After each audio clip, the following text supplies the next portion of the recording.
is Mission Control. The tallest, fastest, and longest steel coaster in Kings Island needs you. Must be able to handle a 300-foot drop and speeds up to 91 miles per hour while dodging meteors. No training required. Are you up for the challenge? Introducing Orion at Kings Island, one of only 7 giga-coasters in the world. Right now, everyone pays kids' price. Kings Island tickets just $45 online.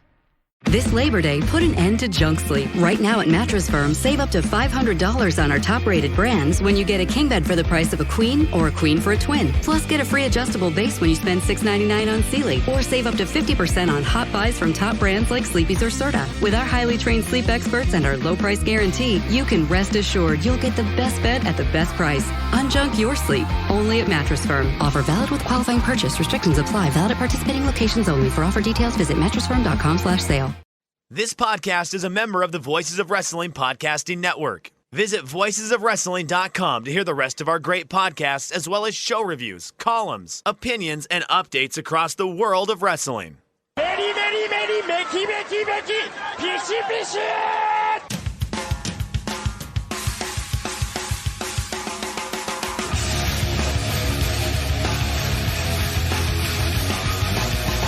You are listening to the Voices of Wrestling podcast with your hosts, Joe Lanza. X out and go listen to some boring podcast where they're afraid of their own shadow.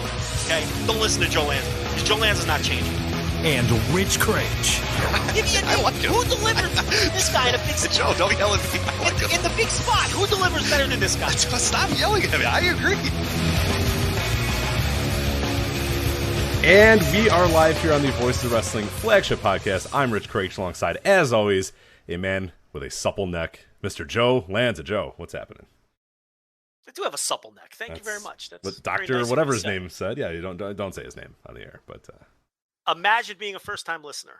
I thought about that. Like earlier today, I was like, what the hell? This is things I think of while I'm driving home from work. I'm thinking, man, what Joe really gave me this, really gave it to me that I wasn't mixing up his nicknames a few weeks ago. So, last week I did the pleasant, non-toxic man, white male thing or whatever the hell it was. And then, this week I'm driving and I'm thinking, I think I'm going to do the supple neck thing.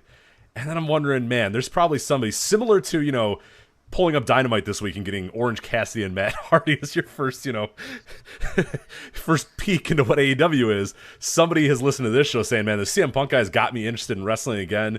Voices of Wrestling flagship. This sounds like a fun show. Let me do it. And then here's a man with a supple neck. And then you go, yes, I do have a supple neck. Like, you would just leave after that, right? You got to turn it off after that. I can't imagine you stick through it.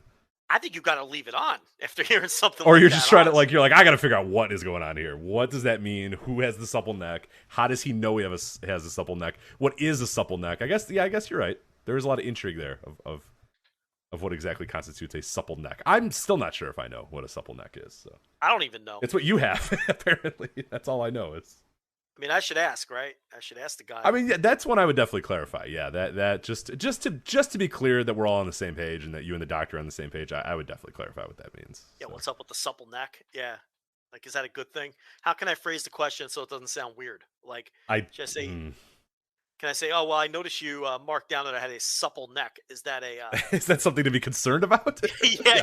yeah. And then I mean, oh, Joe, no, absolutely not. It's great to have a supple neck. You know what I mean? Yeah, I do have a tremendous neck. I mean, I've been looking at my neck in the mirror ever since that guy said, put that down. I don't know how I would know that I have a good neck. Like Well, I look like I have a nice sturdy neck. Like I look like I look like I could take some German suplexes and just really handle them. Because there's it's a strong looking neck.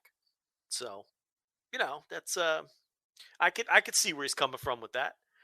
Supple, but supple implies it's a weird word. It's a weird word for it. Yeah, is he in a roundabout way saying you have like a fat neck? Or maybe again, this might be a reason to ask him. Well, listen, I'm in top peak physical condition. That's correct, of course. So I don't think he would be hinting around that the neck is fat. I mean, I've got a very well-proportioned neck. So supple, apparently, this is dictionary.com here, says bending and moving easily and gracefully flexible. So so I didn't. Your days in the dojo, your days in the dojo really paid off. You're doing the the neck cranks and stuff, neck rolls. Yeah, right. So. Well, now it makes sense because these doctors obviously see it all. I'm not coming in there stiff as a board. I guess that's what it means. Like, all right, he could move his neck around. Because you get some animals go to the doctor. These people, they deal with everything. 8 to 80. So you get some old man in there, can't even turn his fucking neck. He wouldn't have a supple neck. Joe Lanza, though, very supple neck. Yeah, that's interesting. I for some reason I thought supple would have indicated like girth or something like that, or strength, or something. But apparently it's flexibility and movability. So congratulations on your flexible neck. I told you I could take some Germans. I told you. That's on the right path there, right? Yeah. Given the way Minoru Suzuki, we'll talk about him later in this night. There's a chance that you are going to face Minoru Suzuki sometime in October. So keep that neck up. Yeah, keep that neck up for sure. Not exactly a cheap price tag either. No. Well, would you? I mean, you're not a pro. Or you or Minoru? Who are you talking about? Well, both of us. Joe Lanza doesn't come cheap either. No. But would you do the JOB, or are you going to ask for a little more money? If I'm Suzuki? No, you. Oh, if I'm me, who have I ever beat? I guess. I don't think I'm in a You're undefeated. You're undefeated, though. That's true. No one's ever beat me. But Suzuki, he's like 53 years old. Like, I don't know. I'd lose if I was him. The thing is, I think a lot of these guys would be embarrassed to beat him. Maybe not. They are pro wrestlers. Yeah. Well, they're a lot of the guys they're booking. There's one guy that I'm sure it might be a little bit of a discussion of, which we'll talk about later. But a lot of like the newer guys don't really give a shit about wins and losses or whatnot. So I'm sure most of these dudes probably don't care, and they're like, "Oh, I'd love to lose to you. I'd love to lose to you." But yeah. Gotch, daddy. Yeah. Right. Yeah. I don't think that guy's gonna care. But yeah, I guess we'll talk about one guy that I think might at least try to throw his hat in the ring of, hey, I should beat Minoru Suzuki. So and he's probably right about that. But we'll talk about that later. That is for a topic later in the show. One thing that we did want to start this show off with, and obviously huge wrestling weekend that we are going to cover from every single angle. We'll talk about CM Punk's debut at Rampage. We're going to talk about SummerSlam. We're going to talk about NXT TakeOver. We have two NWA PPVs this weekend. We also have some stuff going on with New Japan of America, New Japan Strong, as well as that Minoru Suzuki Indie Tour that we said we're going to touch on a little bit here. But what we wanted to start the show off with is a new thing that you kind of sprang on everybody, myself included, earlier this week. And it is a new feature that we're going to do on the Voice of Wrestling Patreon. Something that we'll at least touch on, periodically on the flagship, but will mostly be a Patreon thing for discussion on voicesofwrestling.com/Patreon, as well as our Discord, voicesofwrestling.com/Discord. But it is the match of the week. Do you want to let us know what this match of the week was and kind of how you got this idea to start this up? All right, so I've been kicking this idea around for a couple months, just trying to figure out how I wanted to approach it and how I wanted to do it. But yeah, I don't even think I ever even discussed it with you. I think I just last Monday decided to roll it out. So what I'm going to do is every Monday on the Patreon, $5 tier, I'm going to post a match. It's always going to be off of YouTube, so anyone can just, it's not going to be difficult to track down. Nothing from, some obscure subscription service or anything like that, or some janky, Chinese or Russian tube site. It's always going to be off of YouTube, nice and easy, every Monday. And then the match will be up for discussion, both on the Patreon page and on a private channel in the Discord specifically for subscribers. So there'll be two different places where you can talk about the match. And it's not always going to be like a classic, well-known match, as this week's match kind of set the tone for. It's not always going to be some great, high-quality, quote-unquote, notebook match. Again, this week's match kind of set the tone. There's a very, the thinking that went into this week's match was to set the tone that, look, this is not going to be just a rundown of the classics that people have either seen already or that have been discussed to death. So these are going to be a combination of matches. They're going to be a little quirky. They're going to be matches that I remember watching that I thought were interesting. Every now and then I may throw in an all-time great match or a match that has a lot of historical value.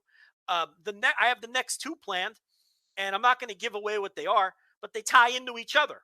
So this coming Monday, there's going to be a match, and it's going to be very helpful to watch that one closely and pay attention to that one, because it'll help you understand the following Monday's match even more. So I might even do things like that from time to time, where I link two matches together. But at any rate, they're going to go up every Monday on the Patreon on the $5 tier.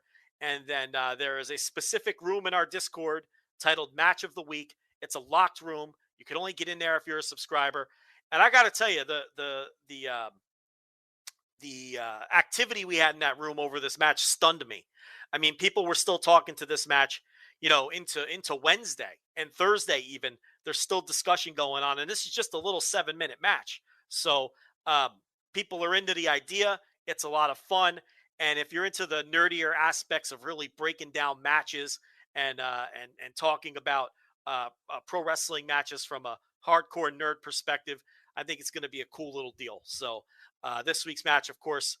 I mean, you obviously lead off with this match. You're going to start a new series and you want to get interest. Of course, you go to an all-time classic like this one. Well, like I said, it really sets the tone for what I'm trying to do. I didn't want to come out of the gate with some classic all-time match and make people think that that's what this was going to be. You never know what you're going to get with this. All eras, all promotions, all styles. It's really going to be a total grab bag, and I'm going to mix it up and keep it interesting. This week's match, and we're never going to talk about these on the air because I want to keep this subscriber specific. Okay, so if you want to get in on this, you got to subscribe. It's going to be a lot of fun. So this week's match was from December 26th, 1986, from Madison Square Garden, WWF, of course, the Honky Tonk Man versus CVAFI. So if that doesn't tell you that this isn't going to be super famous, all-time classics, then nothing will. But it was a match that I watch, once or twice a year. I don't know why. It's a silly little match that has always stuck with me because, I don't know. You watched the match. What did you think of it? Yeah, so I thought it was kind of interesting. And obviously, like you said, we're not going to talk about these at length most of the time. This one, maybe we'll make a brief exception for, just because it's kind of starting the series off. I mean, it was a match for sure. Like I most of the time while I was watching it, I wasn't quite sure why you picked it, but there's some stuff that I did find that was super, super interesting about that one. And I guess that's something that will always be fun about doing this and discussing it with people. And one of the things that I never even noticed, and it took me kind of a little bit of watching this match before the beginning of the video, before I realized, oh yeah, what the hell? Like Honky Tonk Man using a different theme song than I am used to. I'm always used to the cool, cocky, and bad, that Honky Tonk Man theme, and it's a completely different one here. It's a wild theme that I had never heard before. Let me ask you, so you never heard that? Never in my life. Yeah, this was the theme he came into the company with. This was, I don't know the title of the song, but I know that there's a couple different versions of it on YouTube. But yeah, this was Honky Tonk Man. Of course, he comes in as a babyface. And we've debated this on air before, whether the idea was for him to be a babyface or the idea was for him to like kind of be a douchebag and fans to naturally turn on him so with the idea of, okay, we're going to quickly turn him heel. Most people think that was the plan. I have always felt, and I think I'm on an island. I think you may have agreed with me though. I feel like they did want him to be a babyface at first, but fans weren't taking to him, so they quickly pivoted. Right, I'm with you, and mostly the reason I'm with you is because they had Hulk Hogan be like, hey, dude, this guy's real good, dude, you know what I mean? And they wouldn't have done that if they wanted you to boo that guy, you know what I mean? Like, that, Hogan's, endorsement at that time was almost Teflon, so yeah, that definitely makes... In 1986, they wouldn't want Hogan to look like a geek endorsing a guy. No, God, no. So that, again, yeah, and it wasn't just Hogan. There are other baby faces, and the babyface announcers didn't become skeptical of him until a few weeks in. Right. The babyface announcers were like, well, I don't know about this guy. But, so I at any rate, no matter where you fall in that it's interesting that you bring that up, and I'm glad you brought it up this week, because I actually posted a SummerSlam Scrambler this week on the Patreon, and one of the topics we talked about was Kurt Angle's debut in WWF, and I always have questions still to this day of whether they thought the fans were going to cheer him or whether they thought the fans were going to boo him when he comes out. And one of the, it was interesting because we had half the people say, oh no, he was definitely supposed to be a heel, and the other people saying, I don't know, it kind of feels like he was supposed to be a face, and it kind of feels like Jim Ross is on his side, and then it kind of feels like JR also, or Lawler's kind of on his side as well, and I it's hard to tell. It's hard to know exactly what they wanted to do with Kurt Angle, and still to this day, I have no idea. And one of my big things is similar to your Hogan endorsement, is they have him, he debuts against Sean fucking Stasiak. You know what I mean? Like, the former Meat, who, like, nobody's going to cheer for ever. So if you wanted this guy to be a heel, I don't know if it's a good idea to have him against Meat. A guy that, so it's very strange. Yeah, I'm not quite sure. And I don't know if they just said, hey, Kurt, go out there. And if they boo you, play it up like that. If they cheer you, play it up like that. We'll see what happens. But I still to this day have no idea. And it seems to be a discussion point between many people as well of what Kurt Angle was supposed to be when he came in as well. Which is dangerous to do with a rookie like that. Because he's not a veteran who understands how to, crowd manipulation or how to go with the crowd. At least in the case of the Honky Tonk Man, this guy was a veteran wrestler. Oh, yeah, all over the place. In fact, this, a lot of people may not even know this. That's not even a WWE creation. He was Honky Tonk Wayne before he was doing this gimmick before he came into WWE. You're telling me that successful gimmicks in WWE were not always created by that company and by Vince McMahon? Get out of here. I mean, not this one. So, or another name that we mentioned, Hulk Hogan earlier. But yeah. So he comes in, and at any rate, whether they meant for him to be a heel all along or not, they do the fan vote deal to turn him. Obviously, the worked fan vote. Do you approve of the Honky Tonk Man? Jesse Ventura gives the results on Wrestling Challenge or whatever it was. And Gorilla Monsoon in this match says 700,000 people voted in their poll. I don't know about that. That's what Jesse said too.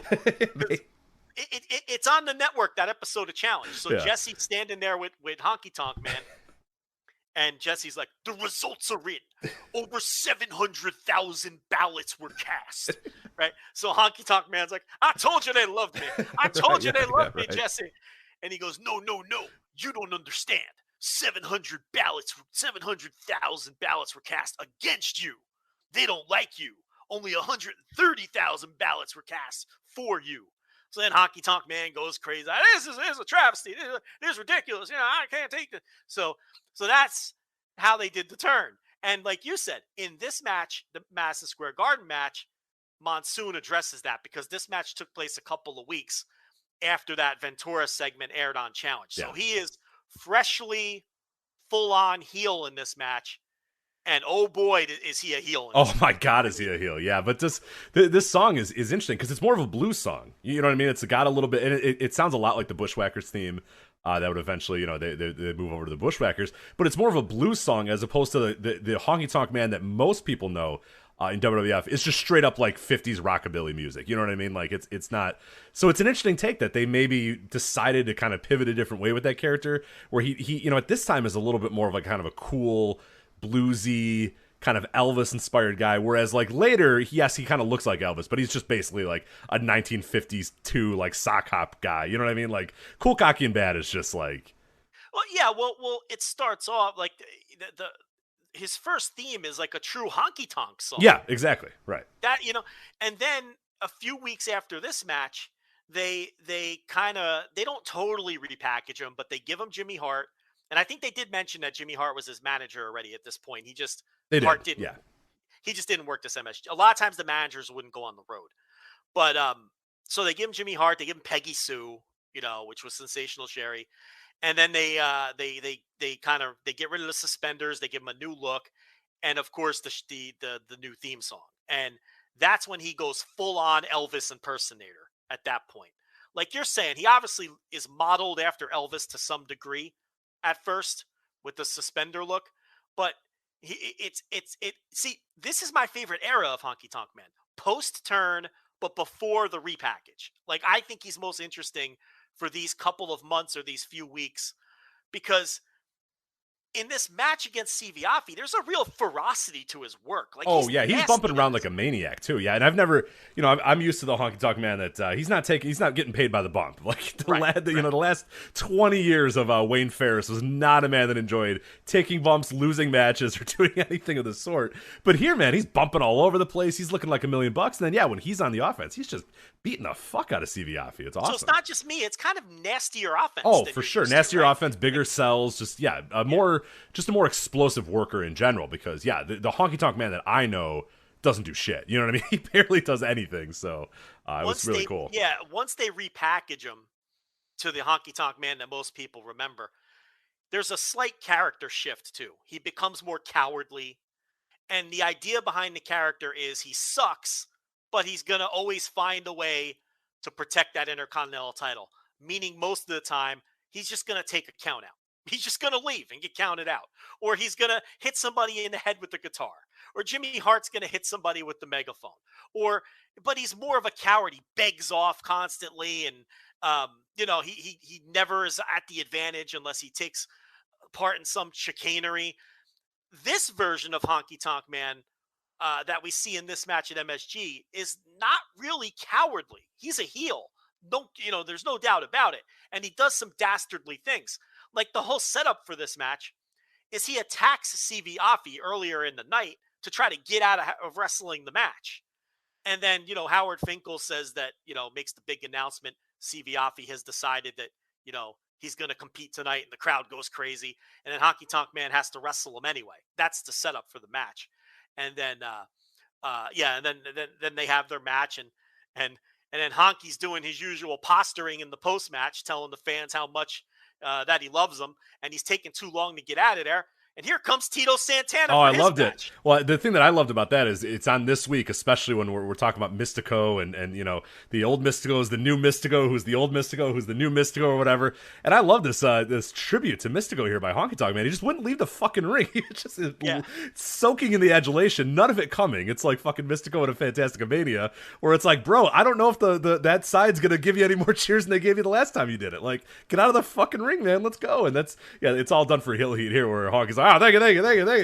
Just keeps going over to the crowd trying to get, high fives and stuff, and everyone's booing him and giving him middle fingers and stuff, and he goes, all right, thank you. He goes over to the other side, nobody, and then Tito Santana's just like, I'm sick of this shit, I gotta get out of here, my match is up next. So yeah, really, really fun angle there. So Tito comes out, and then Tito gives him the hand wave. Did you notice the hand wave? The classic hand wave. He's like, forget this guy. So he's got to get in the ring for his match against Hercules, who's a tough competitor, right? And Honky attacks him from the back. He knocks him down with the forearm and then goes after his knee. And I haven't watched it yet, but that Tito Hercules match is on YouTube. And I guarantee you Hercules went right after that knee. After for sure. Oh, yeah, of course, yeah. So I want wrestling used to be good, Joe. Wrestling used to be really, really good. Wrestling used to be really, really good, yeah.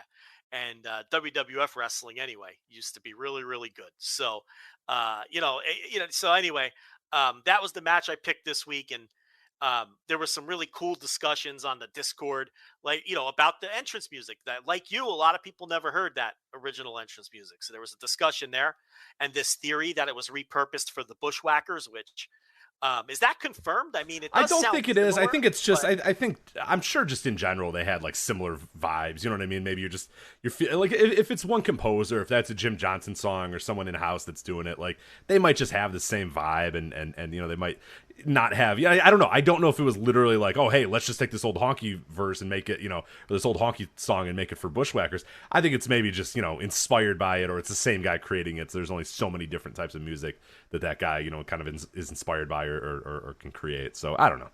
It's definitely the same basic beat. Yeah. Doom, doom, doom, doom, doom, doom. But they take like the guitar and the singing out of the honky version, and they add like the digamadoo. What do you call it? The didgeridoo. Yeah, the didgeridoo. Yeah. Right. And they add that in place of the fucking guitar and the singing.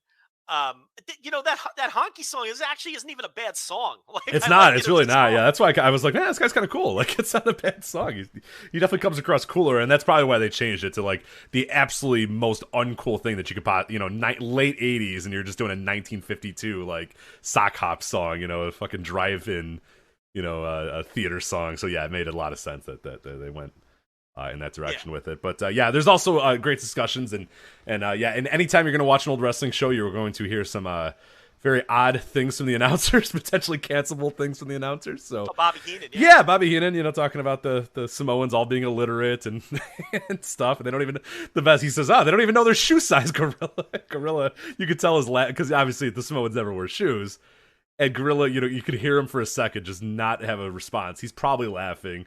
He's trying to think of how. Yeah, he's just like, "Oh, Bobby, stop!" Because he can't. There's no retort. They don't wear shoes. What's he gonna say? Yeah, Bobby backed him into a corner. Yeah, but so he's just silent, and then just goes, I can't believe you, Bobby. You're so. Why you always got to be harping on people?" And then I love this where Gorilla would say, he goes, Bobby, in fact, the Samoans are actually one of the most intelligent races. Yeah, because it's like, Gorilla, how do you know that? Like, you don't know that either. Heenan said all the Samoans are dumb. Right. But like, where's the research on that? I'm not saying that Samoans aren't the most intelligent. That's quite the factoid to pull out of your ass there, Gorilla. Like, but the baby face has to balance that out. No, for sure, yeah. That's why I think it's not like, okay, it's shocking to hear with 2021. Yeah. But and if you're some 24-year-old kid, like obviously you're gonna be like, oh my god, But it's like back then, it was just the world was different, and to me, as long as the baby face counterbalances it, that's the key. Like, Monsoon wasn't agreeing with him. Yeah, Monsoon wasn't like, they might not be smart, but they're great wrestlers. You know what I mean? Like, yeah, that's different. Like, yeah. They're all dumb. And then Monsoon was like, oh, they happen to have very high IQs. And then Heenan's like, yeah, I think if you add them all together, it comes to 50. Is what Heenan said. Yeah, and then Monsoon is like, well, I'll have you know, Bobby, that Samoans are among the smartest of races. So it's like he's countering it, like, and is he's disgusted with what this heel is throwing at them. But I did enjoy later in the match when Honky Tonk Man tried to headbutt Siviafi. Gorilla Monsoon, defender of the Samoans, goes, "Oh, you can't headbutt a Samoan. What are you thinking, Honky?" Yeah. Well, I mean, that's that was a thing. That was a gimmick. Of course, yeah, it was a positive. Yeah. Any Samoan wrestler, up until even a few years ago, part of the gimmick was you cannot headbutt them because their craniums are harder than everybody else's. Right. Again, this is never going to fly anymore. No. But fuck, it lasted until like 2017, And this was a thing Samoans did on purpose. Yes. This wasn't like, like they were all like, oh, well, this is part of our When was the Vince McMahon bone through your nose promo to Roman Reigns? Wasn't that like 2017? Like that was. Yeah, that was like not that long ago. Years ago. Right.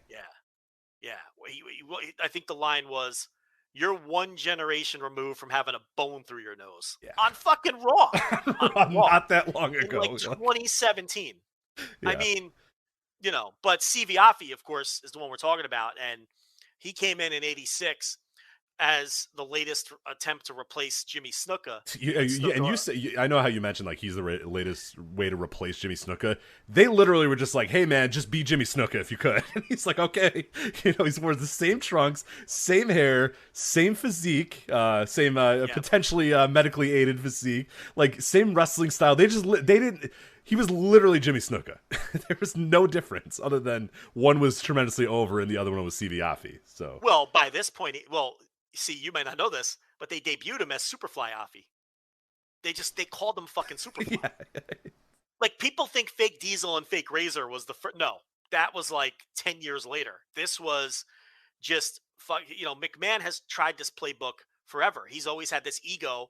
And we talked about it a couple weeks ago when we talked about Jody Hamilton and how his record for youngest headliner in MSG was broken by the Tonga Kid, who was the first attempt to replace Jimmy Snuka. And Tonga Kid he got over better than Siviafi did. The problem with Siviafi was he had no charisma whatsoever. And he really wasn't any kind of a worker either. He was a total jag in the ring. And he was just a charismaless void. I mean, the guy had no charisma. So Tonga Kid didn't really work out for a number of reasons. And then Siviafi just didn't work out at all. I think he had 2 matches with the Superfly gimmick in MSG. And in those days, if you got over in MSG, you're going to get a push. If you didn't get over in MSG, you were fucked. And he just didn't get over in MSG. Yeah. So they stripped him of the Superfly name. And, he stuck around for like 3 years as Siviafi as a regular. He didn't work TV much. He never squashed people on TV. Every now and then he would do a job on TV, kind of like your Lanny Poffos, Iron Mike Sharps, SD Jones. He was kind of like on that level, but it was weird because he wouldn't do a lot of TV jobs either. He was really just a house show guy, but he was a regular and he worked, triple digit dates per year as the house show guy, where he would usually lose, but he would sometimes beat the other prelim guys. Like he would beat your Iron Mike Sharps of the world and, your Pete Dohertys and people like that. So he was slightly ahead of your Lanny Poffos and Iron Mike Sharps and SD Jones types, but he was firmly behind everybody else because once he didn't get over in the Superfly gimmick, he was doomed. So he was a guy that would work prelims on house shows and almost always lose. And then at the very tail end of his run in '88, when they were trying to do something different with the Islanders, they made him the third member of the Islanders, and they turned the Islanders into a trios. And a lot of people don't remember this, managed by Heenan. And they made him get full body tattoos to put the gimmick over, and they repackaged him as High Chief Afi. And he teamed with Haku and Tama. Ironically enough, Tama was the Tonga Kid. So, we come full circle here. So they put him with the Islanders as a trio, and they work one television taping together. And in a little piece of trivia, one of the opponents was a young Steve Blackman. I have that tape on VHS. Oh, wow. Damn. It's Outback Jack, Steve Blackman. Outback Jack, by this point, they gave up on too and was a TV jobber. And I can't remember. Oh, Brady Boone was the third guy. So a very interesting team that they faced. Okay. So they win their TV match. And then what happens is Tama quits the company.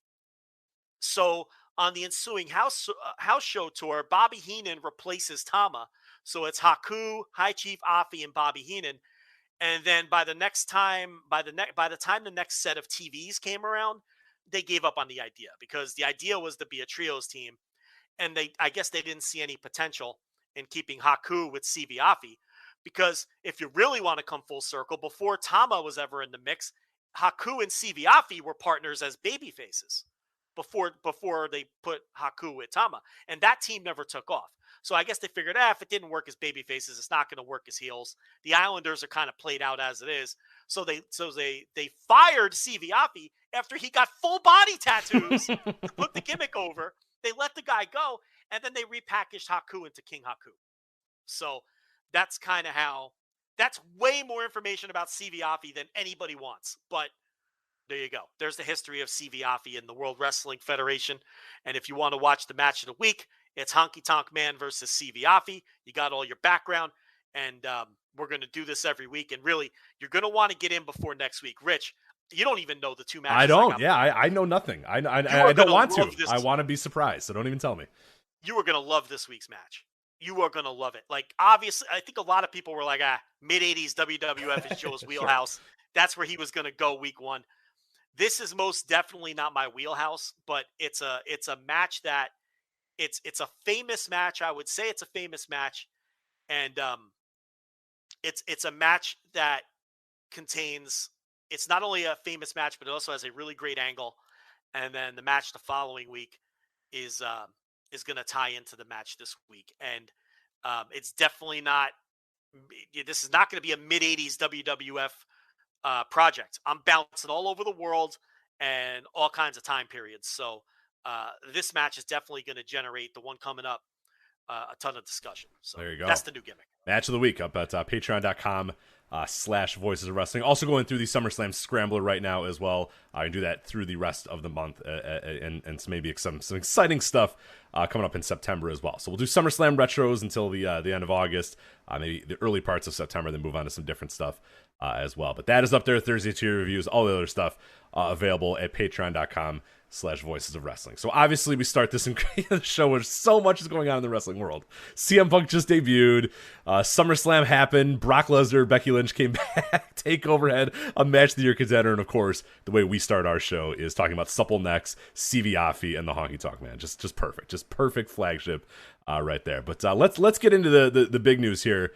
With CM Punk's debut on AEW Rampage. I was there live. I did an instant reaction talking about it as well. It was a semi-instant reaction. I did it the morning after because I really could not talk the night of. I was very exhausted the night of, so I did it the morning after. But Joe, I haven't heard on audio your thoughts about the CM Punk debut on Rampage. Now it seems like it happened like months ago now at this point because he's been on Dynamite, he's done all that sort of stuff. But what do you think of the debut? Did you think that we matched Pittsburgh? You challenged the city of Chicago to meet Pittsburgh's lofty standards for a wrestling crowd. And Joe, I'm wondering, did we meet those standards for you? Neck and neck. Yeah. Neck and neck. The roof of the United Center literally blowing off. Yeah, no, that was, listen, look, no hyperbole here, or hyperbole, as Jim Ross would say. Did you hear Jim Ross? Did he say that? Said hyperbole. Get this guy out of here. Are you fucking kidding? Get him out of here. That's why I fired off that tweet. It sounds like 6th place Mountain West versus 5th place Mac. Get out of here. On December 16th in Nashville. Yeah. playing in the Hyper Bowl. Yeah, but listen, if no one the else Monster had, Energy Hyper Bowl or something. Exactly. Yeah, right. Yeah. No, it'd have to be some like off-brand energy drink. It'd be like the Rockstar Energy Hyper Bowl. Exactly. Like Middle Tennessee State versus, Yeah. Air Force. MTSU versus Air Force. Yeah, right. Yeah. I'd watch the hell out of that, by the way. I love dumb bowls. That's one of my favorite things, but yeah. And, and of course, since we are masters of pronunciation. Of course, yeah. We are allowed to make fun of somebody for mispronouncing something. For pronouncing that wrong. But with no hyperbole at all, and I don't even think this is a hot take, that was one of the greatest moments in modern pro wrestling history. I mean, it just was, in terms of, when you consider how long the guy's been gone, what he means to those fans in particular, not just the Chicago fans, but as we've been saying, I thought it was so cool and apropos that last night on Dynamite, he retired the Voice of the Voiceless moniker, because there really is no need for that anymore. Right, you guys are that voice. You've carried on the voice. You don't need me anymore. Right. Yeah. And what he means to those fans and what he meant to those fans, and that pop was just utterly ridiculous. It sustained all the way through. I mean, you were there. I don't have to tell you, but it came across that way on TV as well. And the thing about it is, when he got down on his knees on the stage when he came out, and he kind of took it all in, and his eyes welled up, right? And they're showing us this, and there's times where wrestlers are working, and there's times where what do I always say, Rich? It's in the eyes. It's always in their eyes. Yeah, you can't fake your eyes. You can never fake your eyes. You can't fake your eyes, and it's there's a great on New Japan World when Shinsuke Nakamura, they give him his kind of farewell in Korakuen Hall, and Chaos comes out, everybody comes out, and if anyone wants to take the time to go do this, go watch that and go look at Okada's eyes. Go look at the members of Chaos out there, and look them in the eye. It's like wrestlers know when to turn it on and turn it off, and the tell is always in the eyes. And he's on the stage and he's looking around and his eyes are welling up. And he later on, I even think he referenced it, that he wanted to feel that moment, and that was going to determine where his promo went. That was going to determine the whole feel of the promo and he was just feeling it. And that to me was my favorite moment of the whole thing, when he was just taking it in. And I think that might end up being an iconic photo of him. There's that one picture of him kneeling down on the stage and kind of looking out to the crowd, and he's got that smirk on his face. And, I got to tell you, we knew this would be big and we talked about it, but I really feel like this was bigger than I even thought it would be. It was just truly one of the great moments I've ever seen in pro wrestling in my lifetime. It's one of the great moments in modern pro wrestling history. I really don't think I'm overstating it. No, you really aren't. Yeah, and it's so much went into it, and there was so much in its simplicity that made it great as well. We talked about it for weeks and weeks and weeks, not saying his name, but letting everybody know, who this is, it's going to be, we're going to do it, and then just delivering it.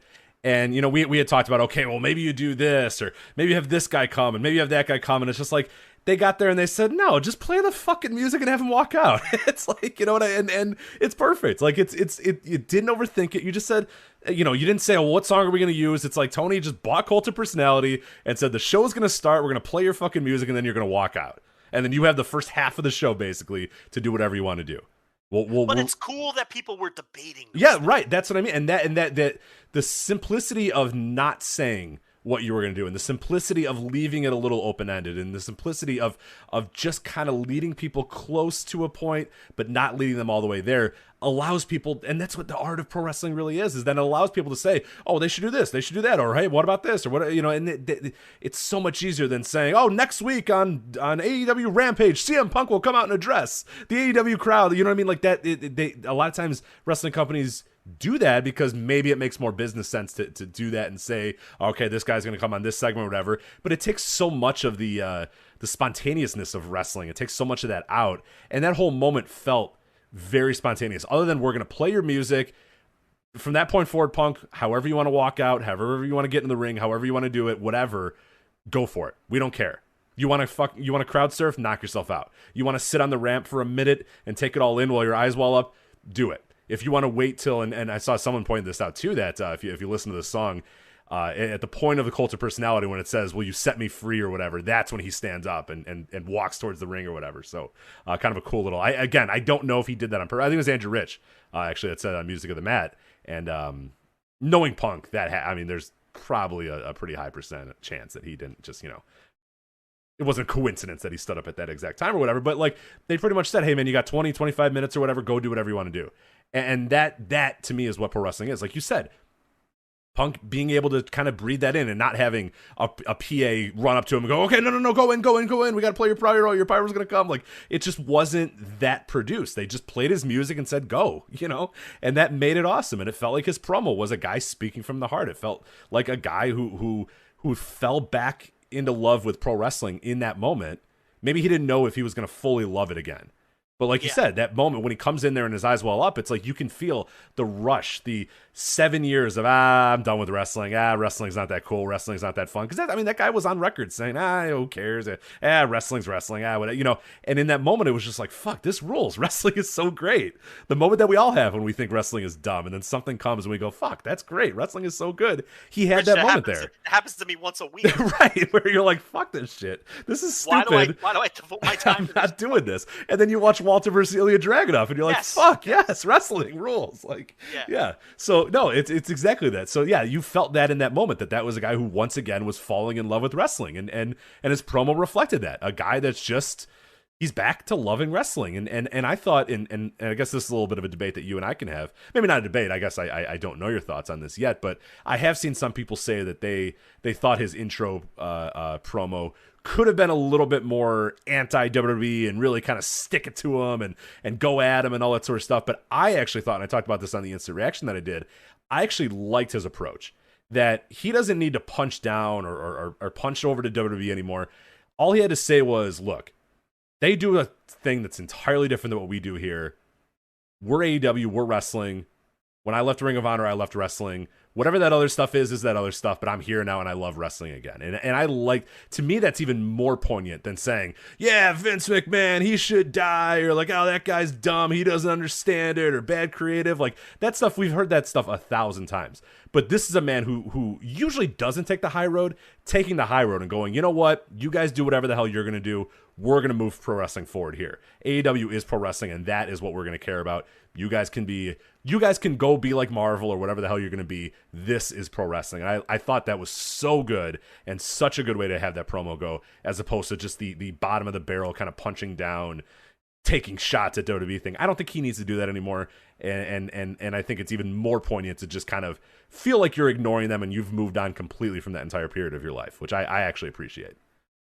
I think he could have been meaner. Not in the ways you're saying. Like, I don't think, lowbrow insults and whatnot. Now, don't get me wrong. I'm not disappointed in the promo at all. And I do think I left pro wrestling in 2005 line is fucking pretty goddamn hardcore. I mean, that is a nasty fucking, strike to throw. That's what I mean. It means you mean so little to me that I don't even consider you part of my career. And it's just like, right. Yeah. I mean, that was good. I never would have thought of that. And I think the crowd was a little surprised too, because I had a friend being like, what the hell is he talking about? I'm like, we're Ring of Honor. And they're like, what? It's just like, well, I'll tell you later. Like, well, he was like, even in the moment, he goes, I left wrestling on August, whatever it was, 2005, and you can on TV you could hear the crowd be like, "What?" Well, like, right. Yeah. It was 2014. Like, what are you talking about, you dummy? So half the crowd who wasn't familiar with any of that, and then when they saw where he was going, people were like, "Oh shit, that is pretty fucking. That is a nasty way to fucking to approach this." But no, I mean, I'm not someone who will ever say. I mean, I'm angry at WWE. They have ruined the last 20 years of Major League Pro Wrestling in this country. And people who listen to this show know it's very frustrating to me that they've wasted such great assets and such a great roster for the majority of that time, and it pisses me off as a fan. So when people take shots at them, I revel in it. I enjoy it. I like it, and I just like that kind of stuff in general. Like Roman Reigns this week. You see the Roman tweet? Oh, I did. Yeah, that stuff's great. He's like, hey, now that's moving the needle, he says, when, quote tweeting a WWE tweet that it was the highest grossing SummerSlam of all time. And the biggest, that's this SummerSlam show, which we're going to talk about, was the biggest gate for any non-WrestleMania show in North American history. I mean, an unmitigated success. And he quote tweeted that and said, now that's moving the needle. Now, is he gotten to with all the attention Punk is getting? Undoubtedly. Oh, of course. Yeah. But that's rules. I love that. Yes. I want everybody to be gotten to. He's gotten to by the attention Punk was getting all weekend.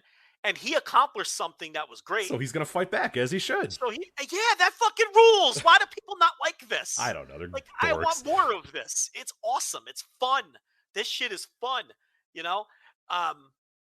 because, unlike some dork like Seth Rollins, like, Roman has a point. Like, he has a fucking pretty good point. So, anyway, yeah, no, I wouldn't have minded if he went a little harder, but I understand your point too. And I think the way he handled it was, look, there's no way you can nitpick this promo. It was perfect. Yeah, it was phenomenal. Yeah. And then he worked Darby in, and that's going to be a huge fucking match. And, a pay-per-view that a lot of people were unsure of, for good reason, when they pivoted away from the Hangman match. Whether he was supposed to be there or not is immaterial at this point. All of a sudden feels like a huge, huge pay-per-view. And they're not simply relying on Punk versus Darby, which they easily could, because this is going to be their most purchased pay-per-view of all time. I mean, I don't have any doubt in my mind. You look at the Rampage rating, you look at the Dynamite rating, this pay-per-view is breaking all of their records. And they could have done that strictly on the back of CM Punk. They're giving you Chris Jericho, MJF, and a potential retirement match. They're giving you the Bucks in a steel cage, against either the Lucha Brothers or Jurassic Express. They're giving you they're giving you Pac and Andrade. I mean, it's a stacked show. Kenny Omega Christian is like third from the top. I mean, and that match felt cold, and now all of a sudden feels like a red hot match. So, it's going to be a loaded show, and I think a lot of the uneasiness that people were feeling when they got Hangman taken off the table, you're not going to find many people who are going to complain about this card now, especially with how well Punk came off. Because even for people like you and I who knew he was going to come across in an incredible way, he's coming across like the biggest star in the world. So he's even exceeded our expectations. So for people who were like, I don't know if Punk's going to get over, they have to just be completely blown away by this. Yeah, it was nuts. Yeah, I got when I was talking about like getting text messages from friends or whatever. I got a text from my mom who was watching it, and then who said, your aunt is watching it and is asking questions. I'm like, what are you talking? Like, my aunt's watching this for some reason. Like, you know what I mean? Like, and she just sent my mom a message and just said CM Punk. And it was like, what? My aunt is, in her 60s, and she's watching this and going nuts about it and asking questions and goes, I can't believe, I'm so jealous that Rich is there. Oh my God. It's just like, yeah, it's just absolutely ridiculous. It's wild. Look at a rating it pulled in Chicago. So I know. Yeah, she's not alone. Everybody in Chicago was watching this fucking thing. I thought literally everybody I know in Chicago was there at that arena, because I saw him that day. I saw him before and I saw him after, but somehow there was still more people in Chicago that were watching it on TV. It's just absolutely crazy. I mean, which is another good business point to make, this idea that maybe they were overdoing the Chicago market. No, this is huge. No. So, I mean, I do think they need to get away from Chicago for a while after this, though. But doing these 3 shows or whatever in Chicago, and really Milwaukee, which is right up the road, I mean, this is taking advantage of this red hot thing that's brand new, and they're selling the tickets. So, it's, and you could see the rating that they popped in Chicago, which was utterly ridiculous. So, yeah, I mean, Rampage couldn't have come across. I mean, I don't know how it could have come across any better. I mean, it was picture perfect. It was incredible. You got to experience it live. Good for you that you didn't pull the Lanza and skip Kobashi Joe. I will regret that for my entire life. Shit, you're laughing. That is one of the deep regrets of my life, skipping that show. And I didn't have shit to do that day. It's not like my boss. Yeah, was there a good reason? Was there, you just didn't feel like it? It just didn't. Nah, I just didn't want to go to New York. I was like, I'm not gonna go. Like, I could have went. I probably just sat on the couch all day. Like, I had nothing going on. That's one of the great regrets of my life. But so if you would have missed out on this, you got your hands on whatever ticket you could, and you got your ass in the building. And that's a nice job out of you. I was pretty high up there. When they panned to Darby and Sting, yeah, that was basically me. You're I was one row a in few front of feet Darby. below them, and that's a shoot. I was literally a few feet below them. So yeah, it was. I was touching the catwalk that they were standing on. So yeah, if you think we're co-opted, trust me, I not on that night I wasn't. So that's 1.129 million viewers and a 0.53 in the demo from 10 to 11 on a Friday. Yeah, that's fucking insane. I mean, what the fuck? So, and then the follow-up for Dynamite, 0.48 in the demo, which is the highest demo number they've ever done outside of the debut. Yeah, October 2nd, 2019. Was it 1.173? I can't remember it. I'm not looking at it. The demo was 0.68 in the demo, 1.4 million. No. I mean, yesterday. Oh, yesterday was 1.17 million. 0.48 in the demo. Yeah. So, which is basically, and I talked about this behind the paywall. This is the third highest viewed Dynamite of all time in terms of total viewers. The number two, both with the 0.48 and in the total viewers in 18 to 49, only behind the debut. Males 18 to 49, only behind the debut. People aged 35 to 49, second only to the debut. You see the trend here. This was two monster ratings that they pulled there. I see a lot of people saying the Dynamite number was disappointing. They have no clue what they're talking about. I mean, they're just out to lunch. Even the over 50, even the old showed up, Rich, the third highest viewed Dynamite of all time with people aged 50 or older. So it was the number one show on cable by a wide margin. It did a 0.48. Real Housewives did a 0.42. The Challenge did a 0.3. And it was the number 4 show overall on TV, period, Dynamite last night. So, and remember, all the intrigue was Friday, the debut. And look, there was nothing on paper on this time. I mean, people. No, it was not a hard sell Dynamite at all. I mean, right. Other than the idea that CM Punk will be there, it was pretty much up in the air of what even was going to be on this show. And what they did announce, it wasn't going to light your world on fire. Even though the few matches that they did say were going to happen, it was a very light card going in.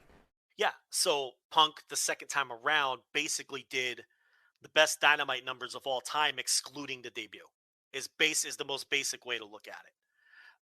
And amazingly, there's people saying that was disappointing. That's crazy. I mean, but that shows you how high the bar has been raised, I guess, right? I mean, these were incredible numbers. But we have the quarters from Brandon. You want these quarter hours? Oh, go ahead. Yeah, I don't think I've seen these yet, so go ahead.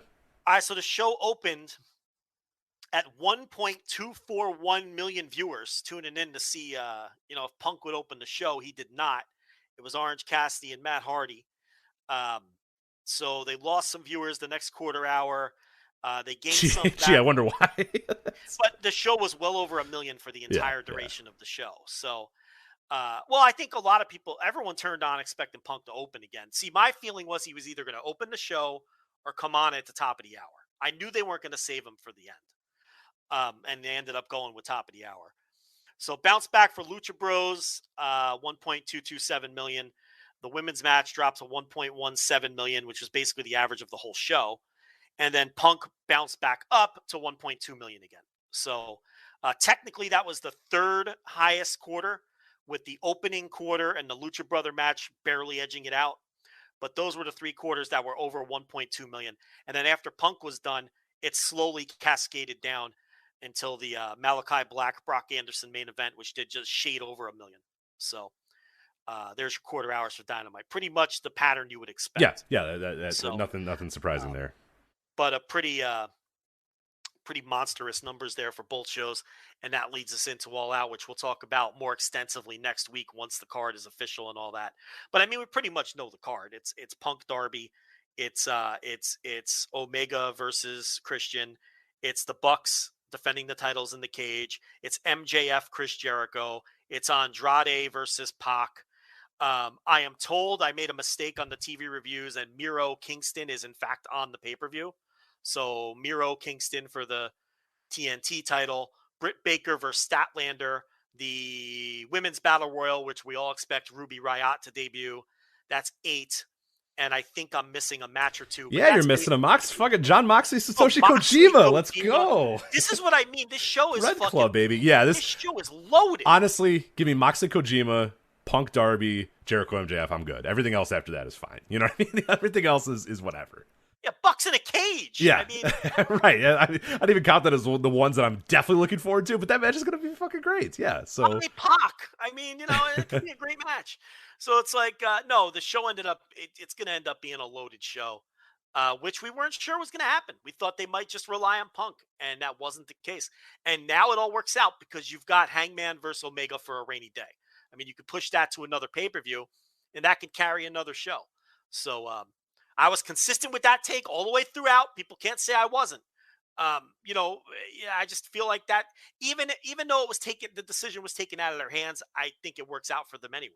And it's the best. And listen, what do you think about Omega Christian? Because you were, like most people, very cold on it. I think they've done a tremendous job building that match. It's getting a little bit better. I can't say that I'm like molten hot for it. I don't know if I'd say they're doing like a tremendous job with it, but I'm a little bit more into it. Honestly, I don't really care. It's to me, when I look at this card, like I said, there are Jericho MJF. I'm all in on because that's I've loved that feud from the beginning. So that is awesome. CM Punk Darby, I'm going to be there live for that. So like, geez, that's more than enough. And then Moxley and Kojima. So pretty much whatever Omega did. I mean, Omega could literally face anybody on this roster on the show, and I don't think I would care. I think they've done an okay job building it up. I'm not super into it right now because I'm just not a guy that cares all that much about Christian Cage one way or another. But I don't know. I think they've done a decent job, but I don't know. I'm still not.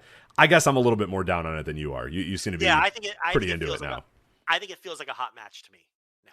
I think they've done a tremendous job building it. I like that video they put out on the road to, which I don't. Why did they show like half of that video? I the same thing. I thought I was like, man, that's a really cool video. And they started playing it on Dynamite, and I was like, oh, perfect. There we go. That's a great. And then it's like, oh, they cut it off. Okay, so you're gonna see 1 second of Christian, in 1996 or whatever, and then it's done, and you're like, oh, fuck, like, come on, that's a great video. It's infuriating because it's really a great. But I think Christian's promos have been as good as they could be. I think Don Callis has been killing it. Don Callis is really the one carrying it on that side. Yeah, he really is. Omega's not doing a whole lot, and it's kind of just because the feud is more Callis and Cage at this point. Yes. Now, with Omega just being the conduit between the two. So, yeah, it is. I guess that's probably a decent way to do it because there's not – I mean, Kenny and Christian don't really have anything to really be mad about, but Callis and Cage, there is stuff that they can bring up. So I think it's an interesting pivot that they've done. It doesn't matter. Who cares? CM Punk versus Darby Allin. Who gives a shit? I think it also has a realistic. It would be my betting line favorite to be the best match on the show too. I think Omega and Christian are going to fucking kill it. Now, the atmosphere of Punk and Darby might lift it above it. You know what I mean? Yeah. But like, if you watch the show with the sound off, I think Omega and Christian, to me, would be the favorite to be. I think they left something on the table with the TV match. I think it's obvious they left something. I mean, I don't know how you could watch that match and not think they left something on the table with the TV match. They didn't do. I mean, I could think of spots myself that they didn't do that I know they're going to do that they left on the table for the pay-per-view match. And I'm not even like a wrestler, and I could think of shit like, oh, they didn't do this, they didn't do that. So that match is, and it's not going to, it's going to have a much hotter closing stretch, and Omega's an all-time great, and Christian, is a very, very, very good pro wrestler. At minimum, whether you think some people think he's great, and some people think he's good. I think he's probably I would call him a very good pro, and someone who is more than capable of having a great match. Oh, absolutely, for sure. So I think the show's shaping up great. Yeah, it looks great. I'm not regretting my ticket whatsoever. I think it looks like a pretty damn good show. So yeah, so that's as far as Punk goes, let me ask you this question before we move on, because I've been meaning to ask you this all week with Punk. Do you think? And now listen, I understand we're in the honeymoon period. That has to be taken into consideration. But do you think we have been unfair to him on some level? In terms of his attitude and because we've beaten him up pretty hard for being, maybe we don't want this guy to come back because he's got attitude. He might be bad. We've even said, like, we've talked about maybe he'll be bad for the locker room, things like that. But I think a key part of his promo is when he talked about how he's like, look, I needed 7 years for my body to heal and for my head to heal. Like, I needed to be away from this shit for 7 years. Yeah, mentally, physically, emotionally, I was unhealthy, is I think his words, yeah. He don't have the fucking bags under his eyes anymore. His whole disposition is different. Like, and again, we have to take under consideration, he probably just got a massive bag from Tony Khan. Yes. His t-shirts were causing a riot in the United Center, so he probably made a fucking 6 figures that night alone on just t-shirts. Yes. He's literally millions of dollars richer today than he was fucking before he signed on the dotted line however many weeks ago. So you have to take that under consideration. But maybe we were unfair to him this whole time. Maybe all he talks about is working with young talent. That's been a constant of all of his promos. He really you get that. Now they're all workers and you got to be careful, but you really get the vibe that he's really taking pride in the idea that he can come in and help all these guys and help get some people over. Were we wrong about that? Do you get a different sense now? Maybe you think he'll be good for the locker room and good for the company, or do you still have to keep it into the back of your mind that, okay, he's still CM Punk, he's still a surly dude, and one bad move can set him off? I think a little bit of A, a little bit of B. Were we unfair to him? I don't think we were, because I do think that he had lost all of his love of pro wrestling, and he had become kind of a pain in the ass to everybody that knew him, everybody around him, all of his friends. I mean, it's not just Colt Cabana. I mean, almost everybody that he was friends with had said for at some point over the last 7 years that they kind of lost touch with the guy, that he kind of felt like he was distant, that he was weird, that he was, turned his back on that. Like there's a lot of stuff. It's not just Colt. It's everybody that he was close with. He basically, in some way, shape, or form, other than probably AJ or April or whatever, other than her, like everybody else kind of just said, fuck this guy. I'm kind of done with him. And so, no, I don't know. I don't think we were being unfair, because, I mean, that's just the way it was. And sorry, I got interrupted by the nurse. Going on a run? Yeah.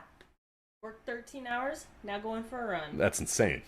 Listen, that's work ethic. That's work ethic. Joe says it's work ethic. That's Christian pizza, but Christian Cage level work ethic. Yeah, I'll work everybody. She just wants to eat pizza, so she's just going to do it so she can justify pizza eating. So there's nothing wrong with that. I enjoy that too. Anyway, so what I was going to say though is, he did turn his back on a lot of people. He did sort of throw a lot of people under the bus. And I'm somebody who I went and saw his appearances at a Comic-Con. I'm somebody who went and saw him at different things here and there. And like we said, you show it in the eyes, and you show it in your face, and you show it in your emotions, all that sort of stuff. You can't hide your eyes. That was a man who didn't love wrestling at all.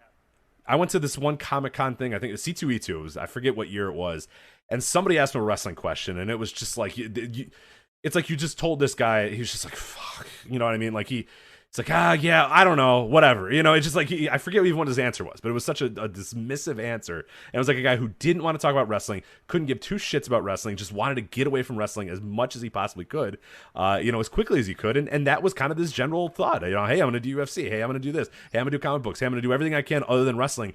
I want to distance myself from wrestling. And that's totally fair given where he was at and given what was going on in his life. And now we know his mental state or whatever. So I don't think we were being unfair, because I think he would probably tell you that he was a miserable fuck for the last 7 years if you actually asked him. He did. He said he was a miserable fuck. And his brother, he said I was a miserable guy. I had to get healthy. Do you think, like a lot of fans, he's been watching? Well, it's obvious he's been watching carefully. I think the smartest thing he did was let it play out. Make sure this thing was successful first. Make sure it was a lock to succeed, which now it is. I mean, they're going to get another TV deal, barring some catastrophic change in Turner leadership. Yeah, unless Turner leadership happens, or some ridiculous, like somebody gets, some tragedy or something like that. Yeah, they're going to be fine.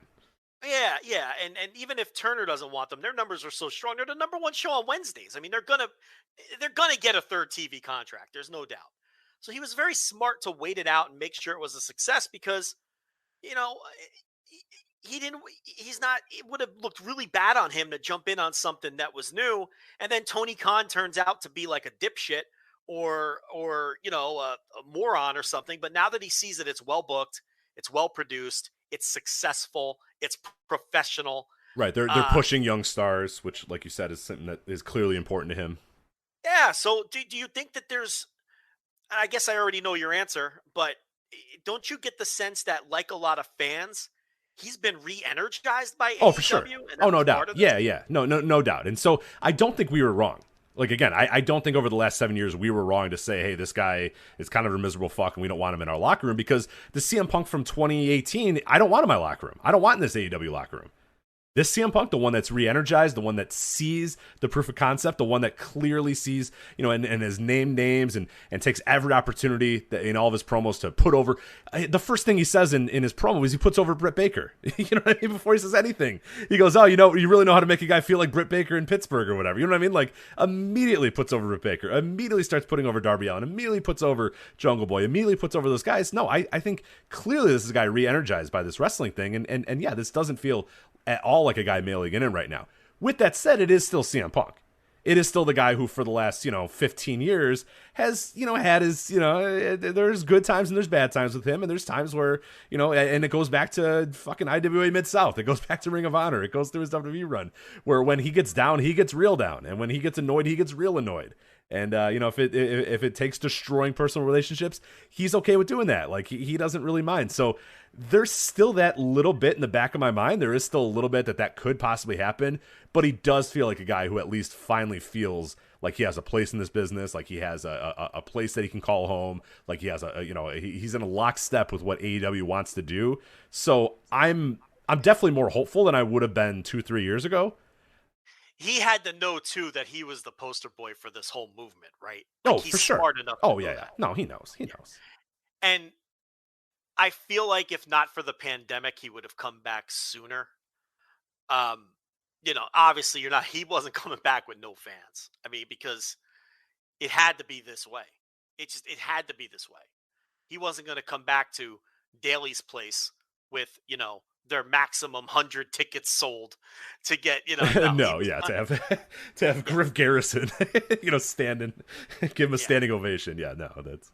Yeah. So, what was interesting did you watch the Scrum, the post-show Scrum? I didn't. No, I didn't. I heard some highlights from it, but I did not watch the entire thing. I did hear that he buried Bix, which was hilarious. So he was all over Bix.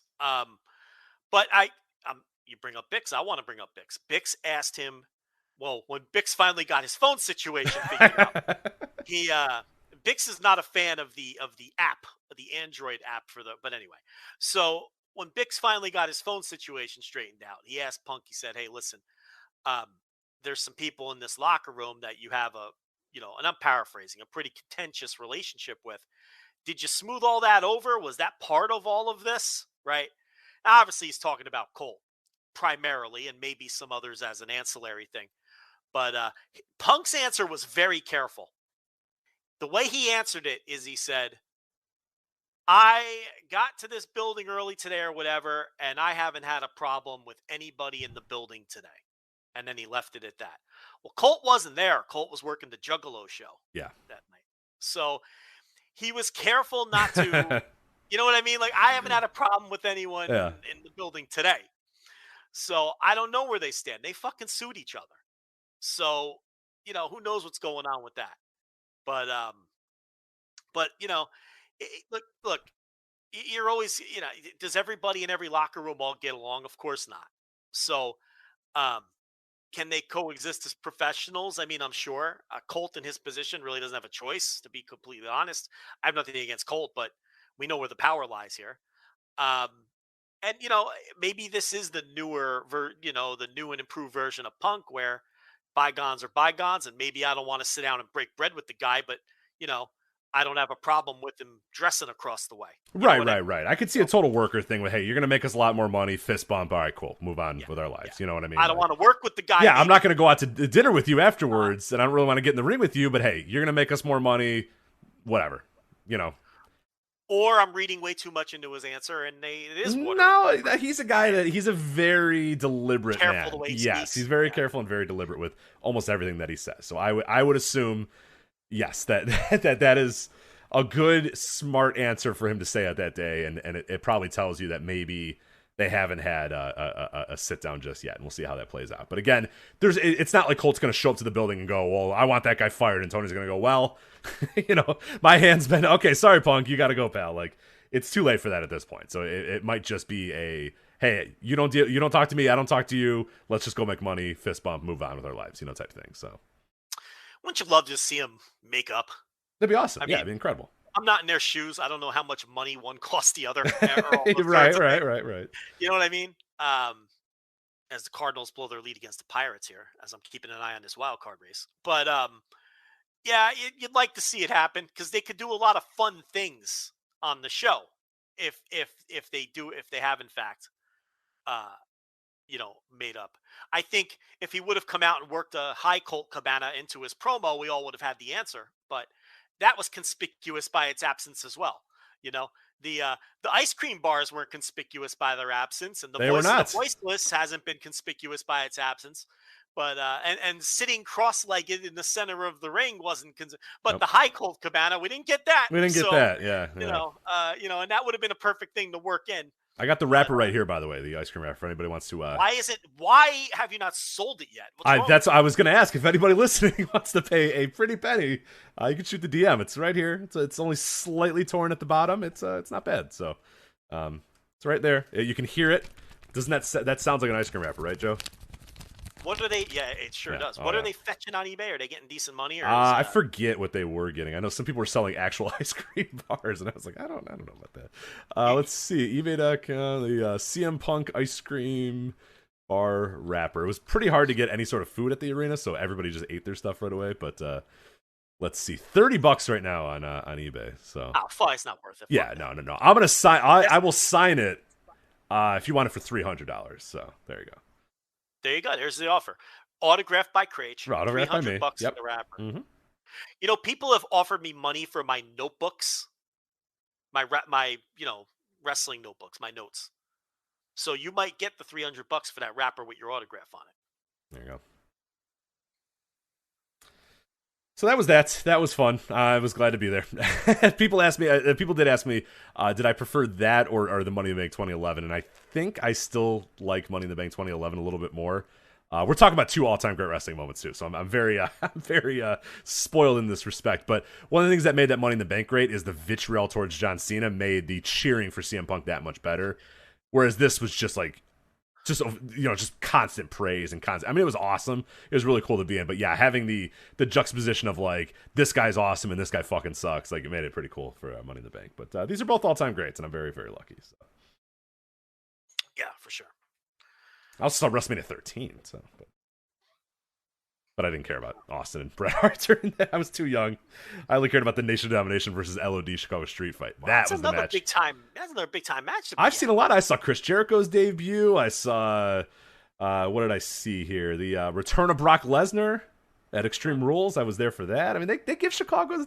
We're a big time city, Pittsburgh, get the fuck out of here. Challenging Chicago for Pittsburgh.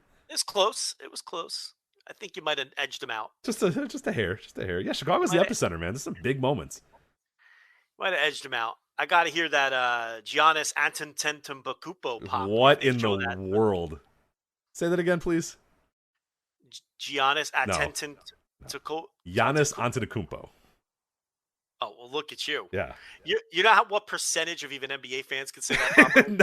What percentage of NBA analysts can say it is pretty low, too. I pronounce every single letter in the last. Yeah. You went. Yeah. Well, hey, you know what? I'll give you a little bit of a try. Yeah, we'll have to see. That's probably a pretty big pop there in the old Panther Arena, UW Milwaukee Arena there for. Was that taped for TV? I don't think it was. I don't know. Yeah, I don't know if it's going to air on Rampage or not. So hopefully they'd be smart to do that. Remember, I joked on Twitter that wrestlers were going to start wearing AEW. That sports guys were going to. Sports champions were going to wear AEW replicas now instead of WWE. I was totally joking about that, but.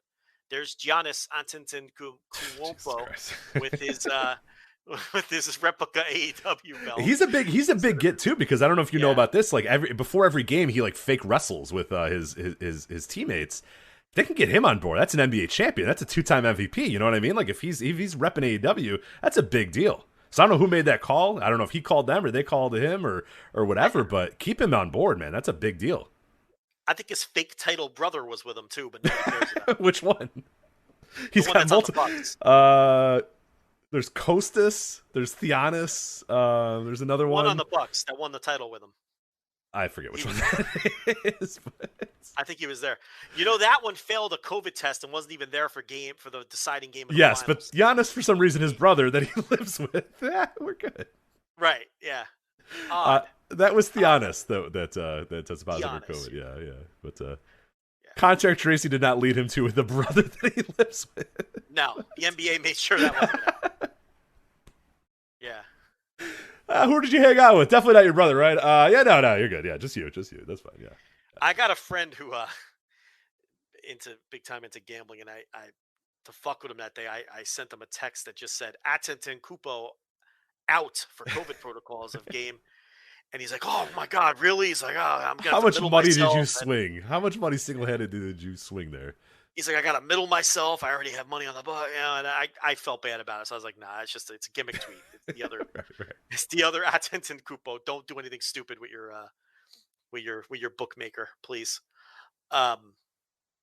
Yeah, but that's I guess that's everything with Punk, huh? I think so. I think we nailed it. So yeah, all-time great moment. I'm excited to see what we have moving forward. Now the next step is how is he in the ring? How can he go? And I think there's a lot of people a little more worried than I am about how he's going to go in the ring. And I guess we'll talk about that a little bit more, next week when we preview All Out. But like, he's never like a super worker ever. You know what I mean? He was like a lot of it was the promo, a lot of it was the aura, a lot of it was kind of what he did between the moves. And yeah, he could do some cool moves here and there. And like, I think he can do everything that he did. Go back and watch a Punk match from 10 years ago. I don't think that there's anything that he can't do now. He's a good wrestler capable of great matches. Yeah. Like, he's not a technical wizard. He's not a great high flyer. But he's just really good at a lot of aspects of pro wrestling. So I don't know. He's got the psychology down. Yeah. And the roster is so talented that if they position him with, a guy like a Darby Allin's a perfect guy. He's going to do whatever he does. Darby's going to make all these huge fucking spots and all these big bumps that are going to, you won't. Yeah, I don't know. I'm not worried. There's a lot of people like, I don't know, is he going to be able to live up to the standard? And it's like, I don't go back and watch his matches from years ago. They weren't really like, technical classics.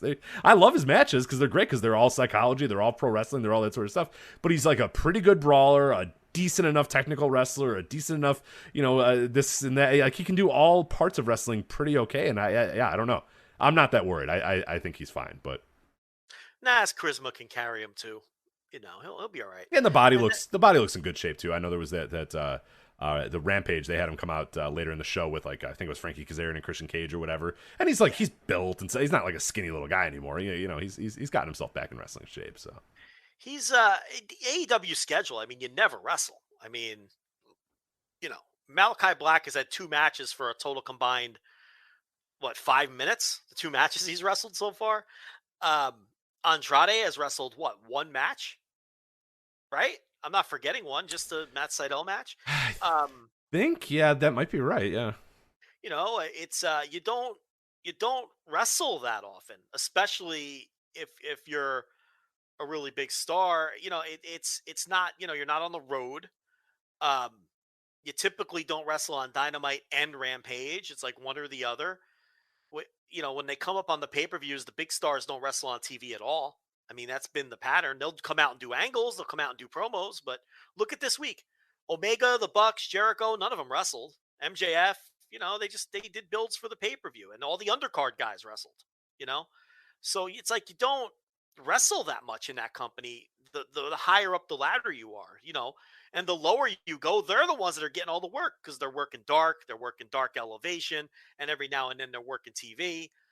So from that standpoint, he's 42 or 43 years old or whatever he is. I think he was born in 78 or something. So, he might work 2 matches a month. Right. So I think he can sustain that for sure. And I heard one of the Jacksons talking about how their bodies had to get used to that because they were so used to working 6-7 matches a week that when they were adjusting to the AEW right schedule, to get warmed up and get ready to go to have a big time match, it's not that easy. Just to take 4 or 5 weeks off and then just go in there and have a fucking incredible match. It's not that easy.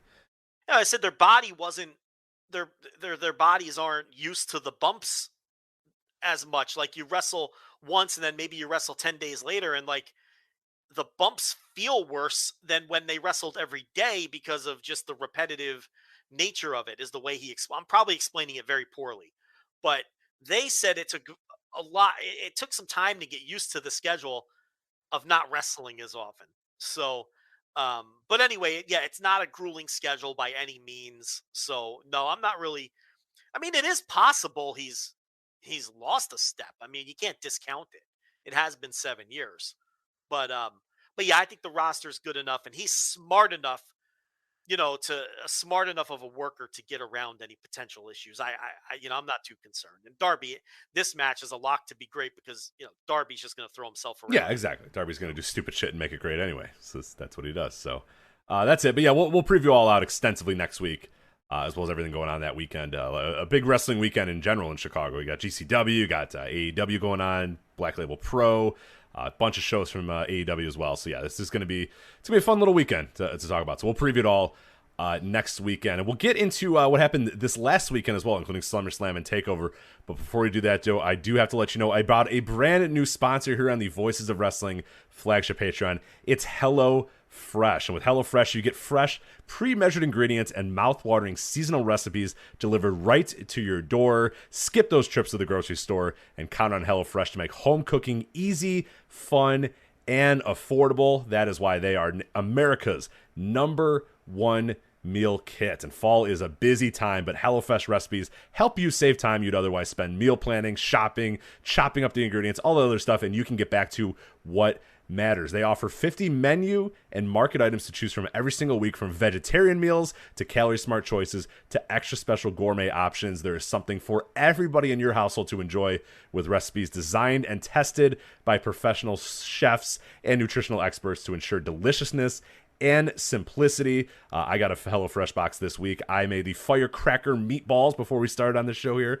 Nice and easy. You and I have talked about this before. We've had some other meal kit sponsorships in the past, and one thing that we always talked about that we enjoyed about these meal kits, especially something like a HelloFresh, is that you open up that box, you open up the bag that comes in the box, and it's got all the ingredients pre-measured. You don't have to go to the store and get an onion and use a quarter of that onion. You don't have to go to the store and buy a whole thing of garlic and you're only going to use 1 clove of garlic. You don't have to get in there and buy a bunch of green onion and you're going to chop up 2 of them. Like, you don't have to do all that stuff. It's all pre-measured, pre-prepared there. All you have to do, slight cuts, add a little bit of salt, get that stuff in the oven, get that stuff in a pan, and you are ready to go. So it makes, especially on these weeknights, especially pre-flagships, we talk about this all the time. Before a flagship starts, I'll either eat like a Pop-Tart, a Hot Pocket, or I just won't eat at all, and then I'll just eat like a bag of popcorn when we're done with the show, because I don't have time. I come home from work, and I got to do all this other stuff. It's so much easier to do this with HelloFresh. I can just open up that box, whatever I want to make, it's all ready to go, and I did that this afternoon.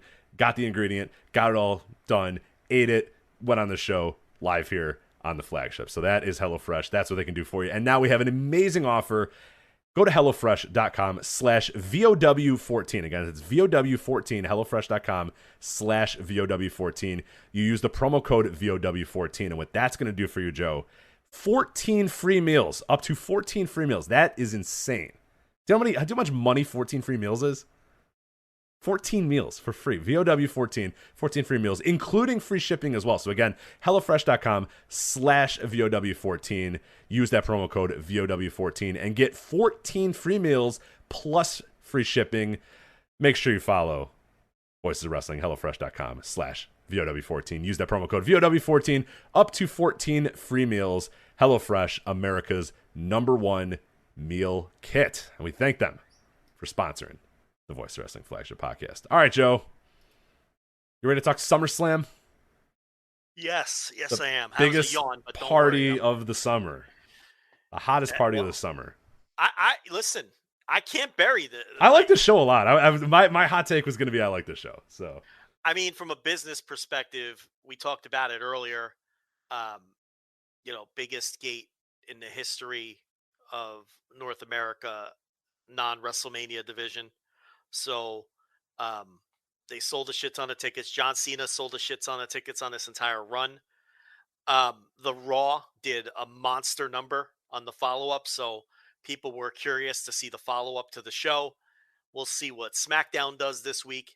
I would assume the momentum would continue there. I don't see any reason why it wouldn't. So you gotta be fair about it. I think that the show has to be considered a success. Sorry, the nurse was just telling me about her nighttime run, which I didn't even realize as I sent you out there. What are you doing? Yeah, you gotta run fast so you don't get murdered. Well, you live in Chicago, the murder capital. He said we live in Chicago, the murder capital of the world. Yeah, because the town that we live in definitely. There's no street lights around here. No. What do our fucking taxes go to? Because there's no light out there. You have to tell me. Taxes theft, baby. Taxes theft. Pay these taxes. What do you get for it? That's my point. Some sidewalks and some streetlights. Yeah, I had to buy all the school supplies for the kid. What am I paying taxes for? That's egregious. That I do think it's a little gross. When you were a kid, did your parents have to buy your own school supplies? I think they bought some stuff, but no, a lot of the stuff was there. No, already. We got a list, and we're told you have to go buy the following items, and it was like $60 worth of shit.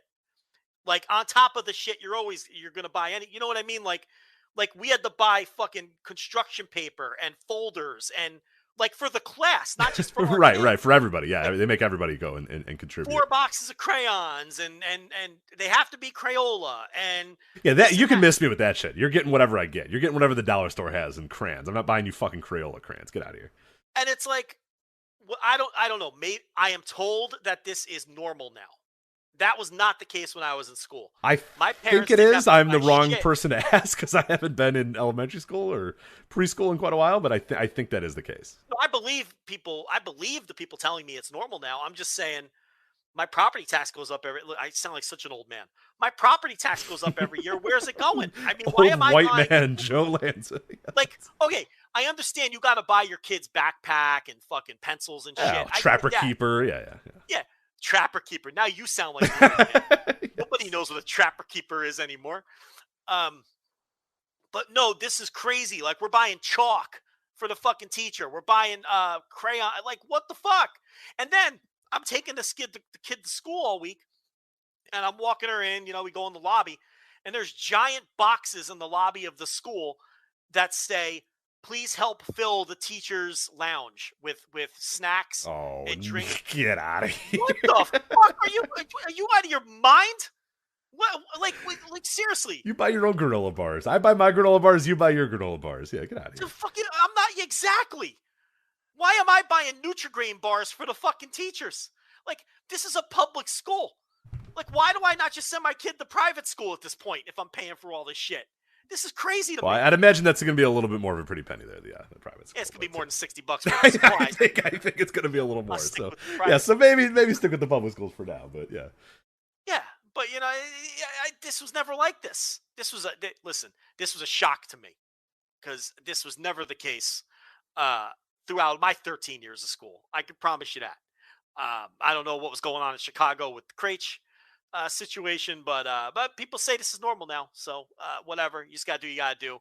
And I actually felt bad about it, and we bought extra because our reasoning was there's gotta be kids that are like underprivileged. Their families don't have a lot of money. They got like 5 or 6 kids that can't afford this shit, and they're not gonna buy it.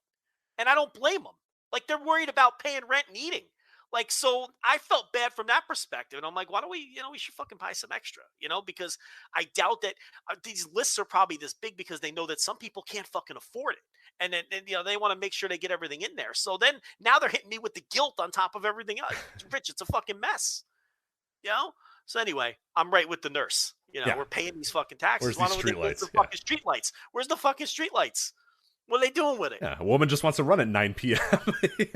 Come on. We need to cut the pork in these cut the pork in the government. Get the fucking tax money where it belongs. Street lights and school supplies. right.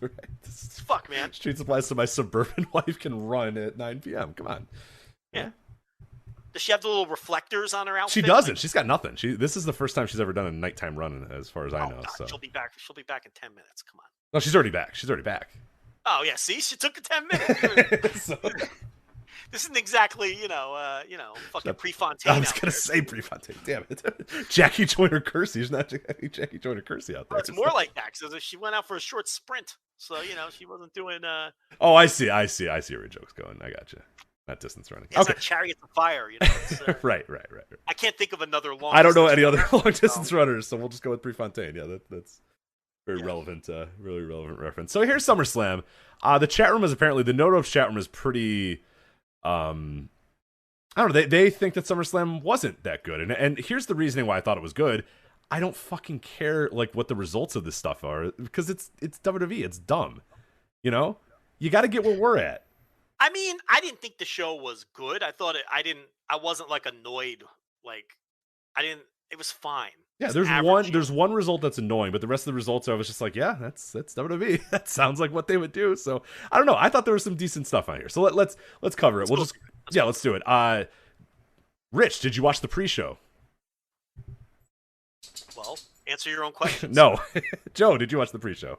I did. Tell me about Big E Langston versus Baron Corbin. Well, I could tell you that Big E Langston, who signed with the company 10 years ago and won his first Intercontinental title 8 years ago, is still working the pre-show on the second biggest show of the year. So that tells you all you need to know about Big E. And here he was winning back his briefcase that the now homeless and poor Baron Corbin stole the previous day on SmackDown. Yeah, and but I think he's rich now. I think they're playing a gimmick where he hit it big in Vegas. So. Okay, cool, great. All right, WWE Raw Tag Team Title match here. RK Bro, they win the tag team titles. They defeat AJ Styles and Omos. Keep holding your breath for Big E though. You know, for sure. Oh, no doubt. Yeah. Star-making performances right around the corner at some point here. So, yeah. They're definitely going to get behind this guy that they've had on the roster for 10 years and haven't gotten behind yet. But this time, they're probably going to do it. So same exact place from 8 years ago. Yep. Big Intercontinental, I like to call him. C with an E instead of an I. That's clever, right, Rich? How long did it take you to figure that one out? Big Intercontinental.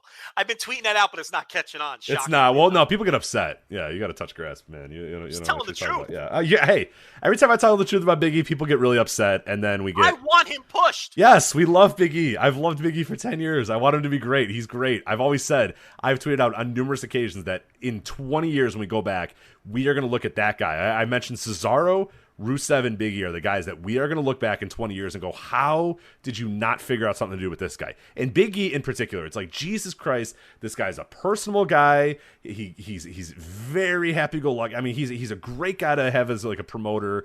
A great representative for the company. He's funny as fuck. He wrestles his ass off. He ticks every box you could possibly want. They just, And he's worse than Cesaro to me because he's homegrown. Yeah, right.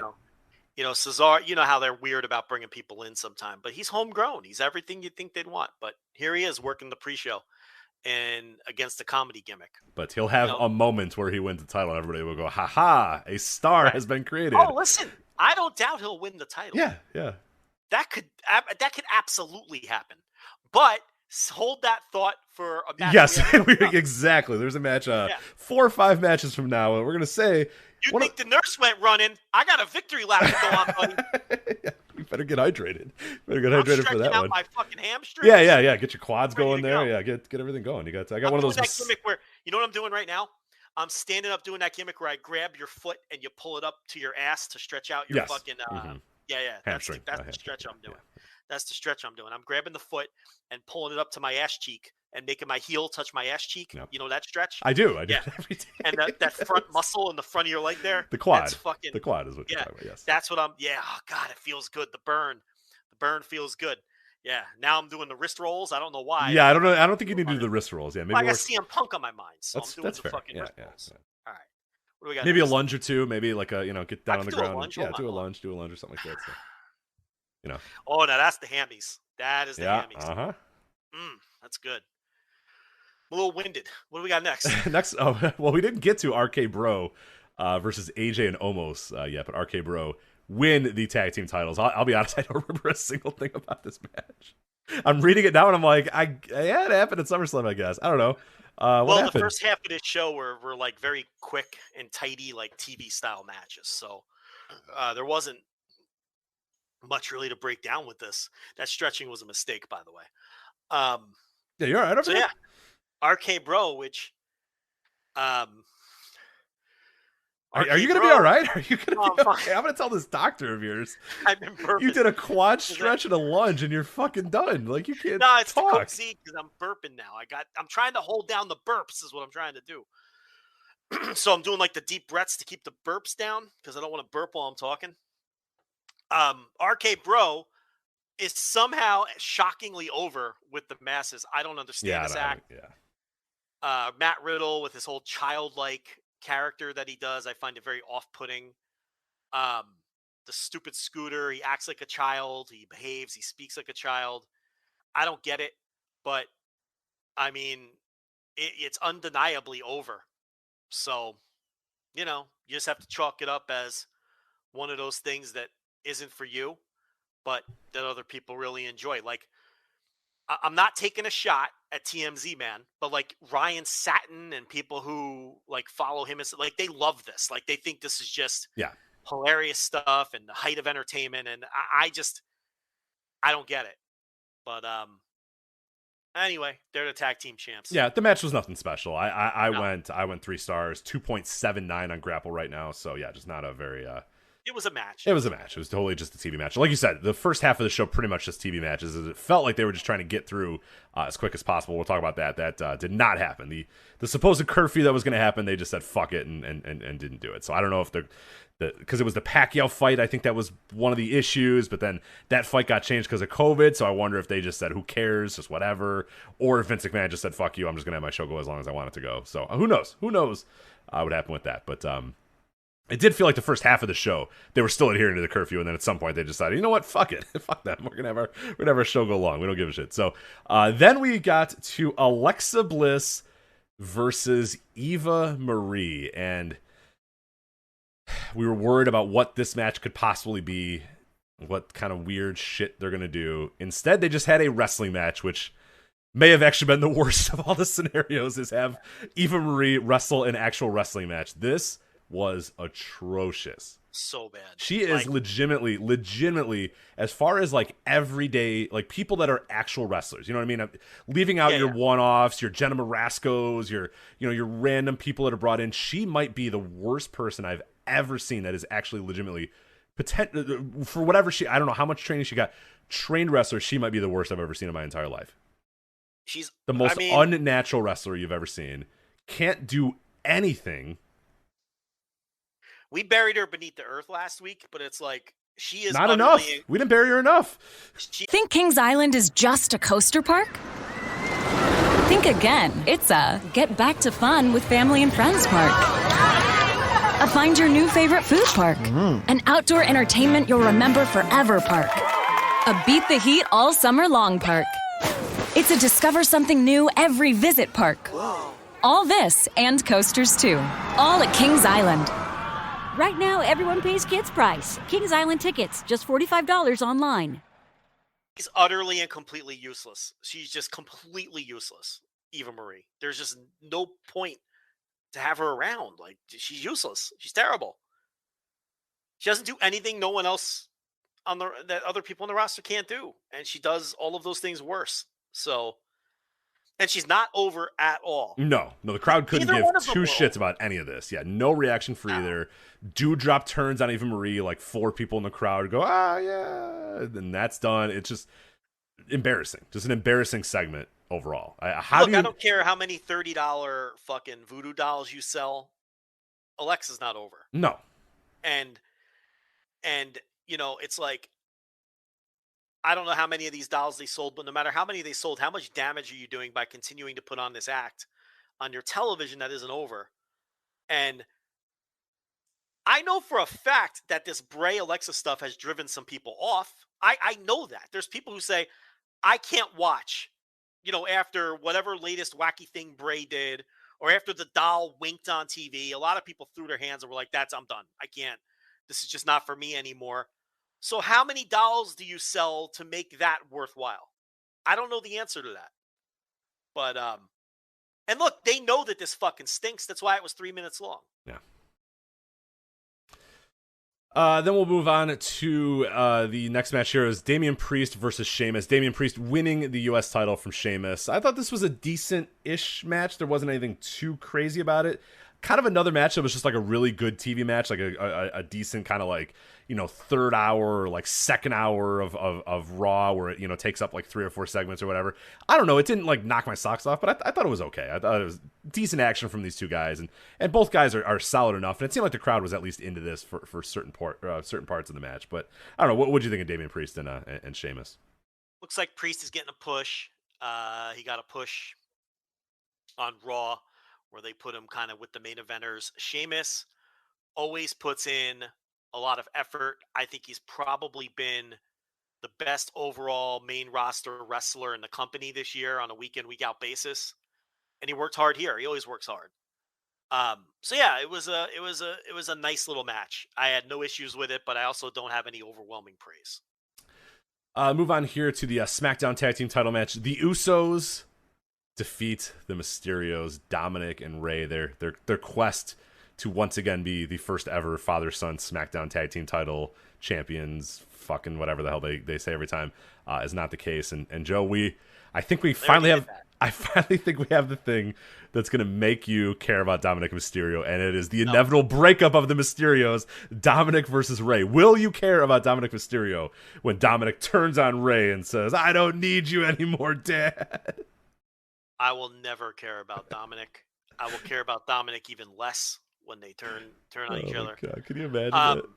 Rich, they've already been the first father-son. I know, but they're trying again to be the first father-son team again. That's what Michael. There was some convoluted way that Michael Cole said they're looking once again to be one of the only father-son. It was some convoluted way that he said it, and I'm like, what are you saying? Where he wasn't wrong, but it was also right. stupid. You're like, yeah, you're right, but like they've already done it. Who cares? And nobody cares either. It's the SmackDown Tag Team titles. Like, yeah. He's like, oh, the quest for the Mysterios to once again be the only father-son duo as SmackDown Tag Team champions. Yeah. Cool. All right. mean, a father versus son feud is not going to work. I mean, God, you can't even get brother versus brother to work most of the time. And on top of that, it's Rey Mysterio. Nobody it's not going to work.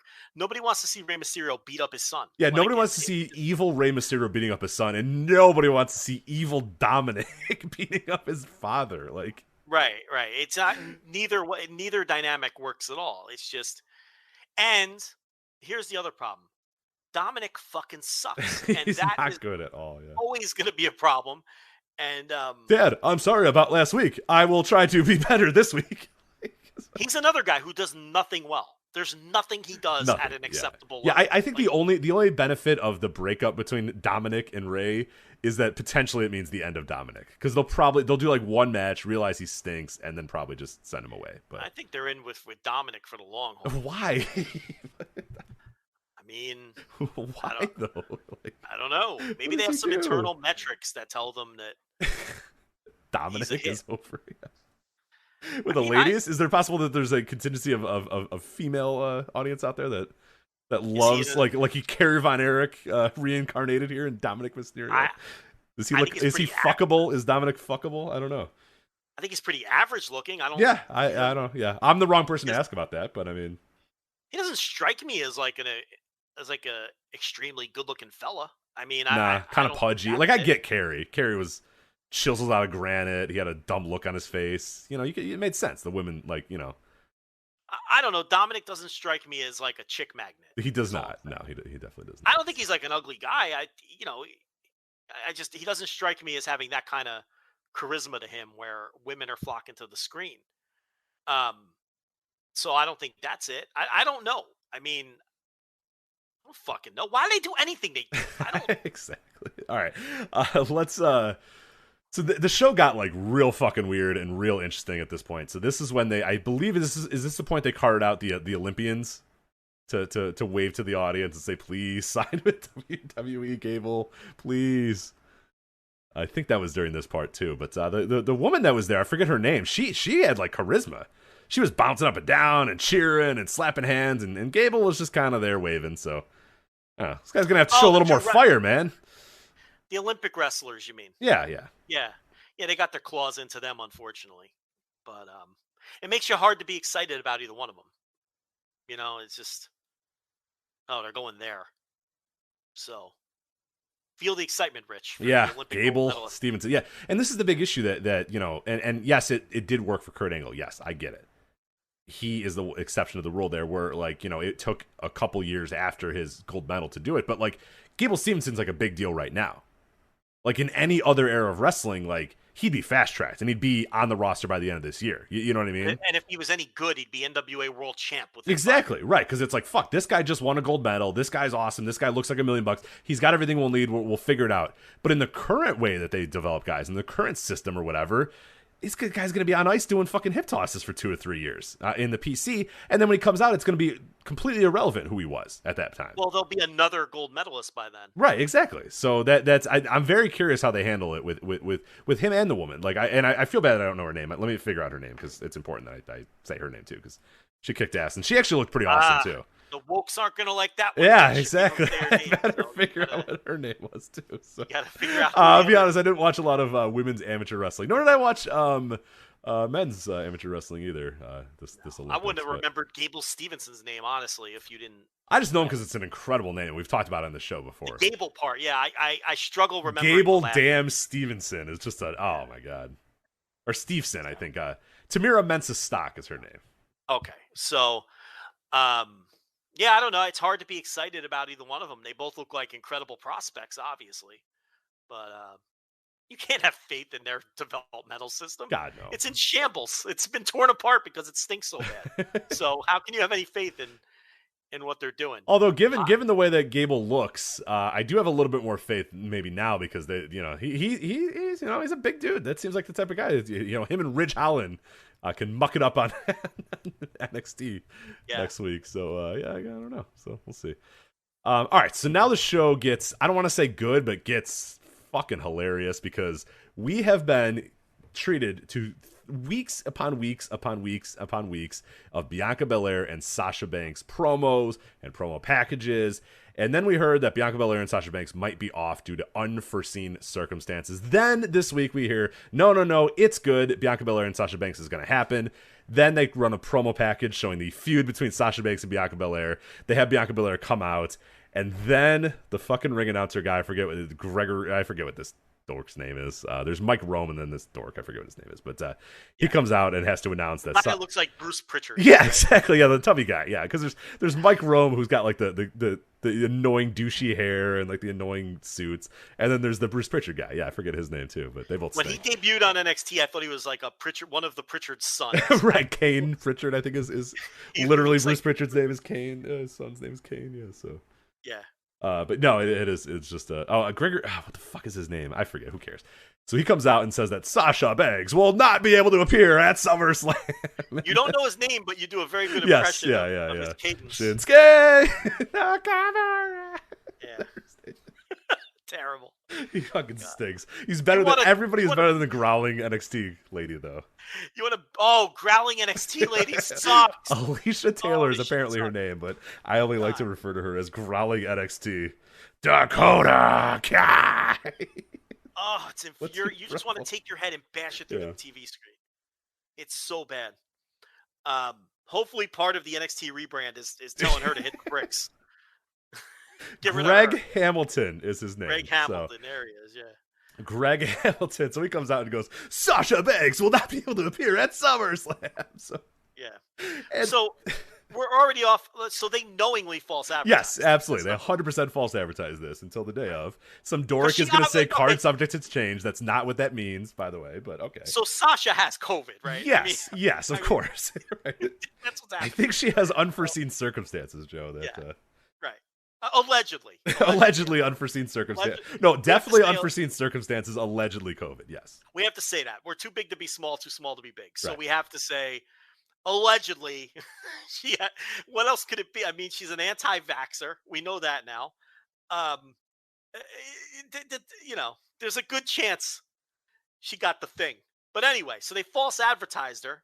They played the promo package. They made you sit through a fucking 2-minute promo package of Sasha and Bianca and then go, never mind. Sorry, she's not going to be here. Then they bring out Carmella, who lost to Bianca Belair a few days prior on SmackDown. The night before. So I don't know why she's the number one contender. Yeah. This was everything they did was bad. The whole thing from start to finish was wrong and bad and nothing you want to do. Right, we haven't even gotten to the match hasn't even started yet. So we have first of all, we have false advertised. Blatant false advertising. Blatant false advertising. The replacement is a shit bum who does not deserve this shot at all. That has lost 1,000 times to Bianca Belair. Bianca Belair is like disappointed. Why? You have a really easy match right now. But she's in the ring like, this sucks.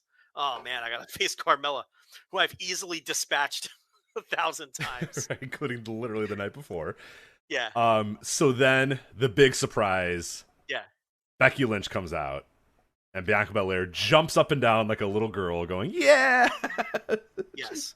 So the EST is fangirling for Becky Lynch, which is not really how you want your world champion to behave, in my opinion. That's not how that's not how I would book her, to say, "Yeah, awesome, she's back." Yeah. So then, thunderous ovation, of course. Yeah, huge thing. A moment, Joe. This was a show of moments, and this was yet another. Rich, here's the thing: this is a star.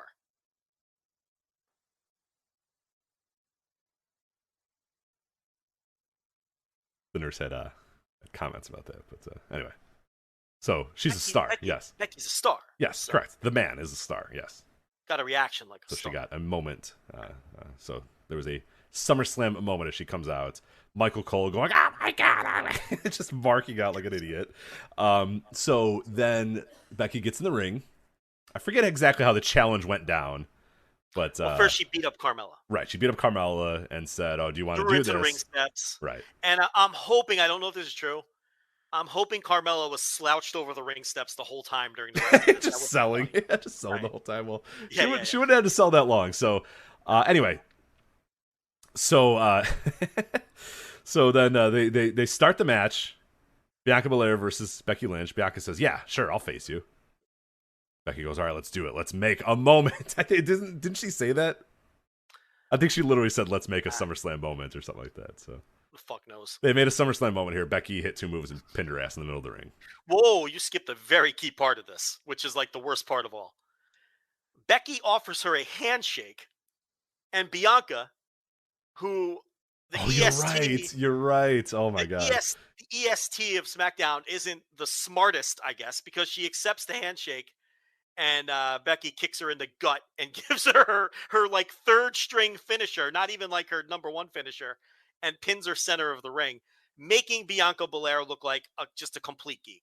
I mean, an absolute geek, falling for the handshake and then losing to one move. So that's the worst part, that she fell for the handshake. And I did forget about the handshake thing. Yeah, this is just an astronomically terrible. I mean, not the false advertising, the Carmella part, and then the Bianca thing is just completely indefensible. And this is a company that we always say, like, we've gotten to a point in our lives where we just kind of say, whatever, they do what they're going to do and who cares. But this is like, what are you doing? Like, what could you, there's no way to make this worse. Like, there's no way you could have possibly booked this segment any worse. It's like they tried to make sure that everything was bad, that everything was fucked up, and everything was the exact opposite way that you should do it. As opposed to saying a few days before, Sasha's not going to be there.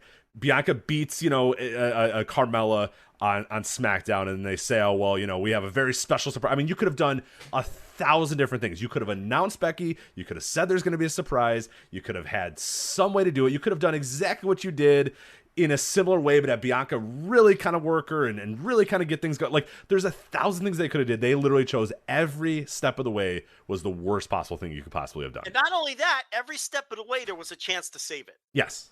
Okay? Carmella you false advertised Sasha. That was bad. Carmella comes out. Well, we can save this. Just have Bianca beat Carmella. Well, that's what I was thinking. Yeah, Carmella gets in the ring. The bell rings.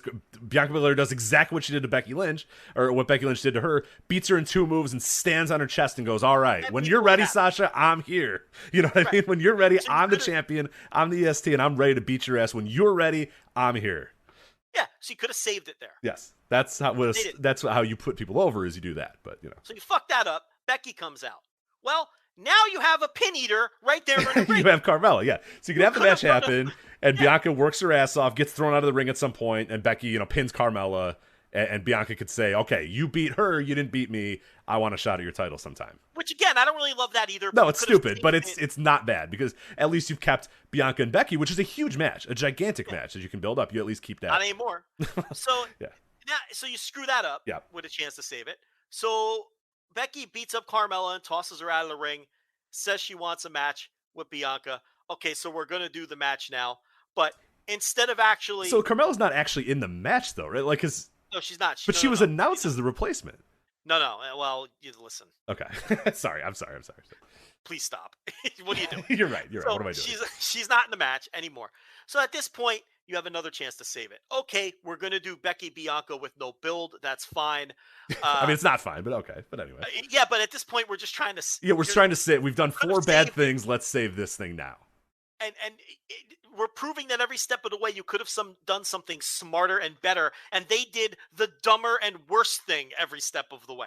So they could have just had a great match where even if Bianca loses, she gets over, right? You could have done that.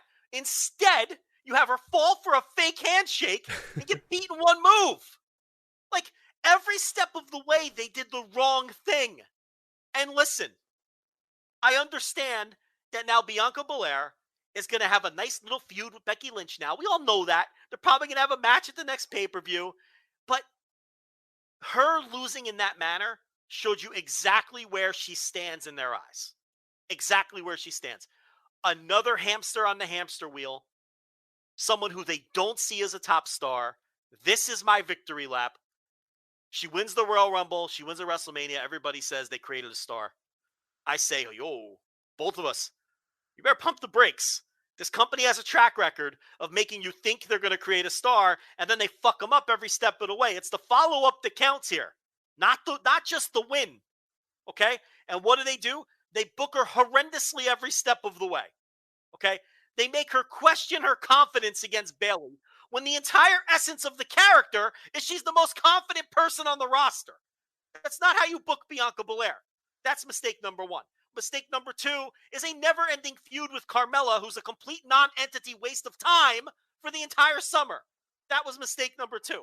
And then mistake number 3 is having her lose in 8 seconds to Becky Lynch's third-string finisher in the center of the ring at the second biggest show of the year. That's mistake number 3.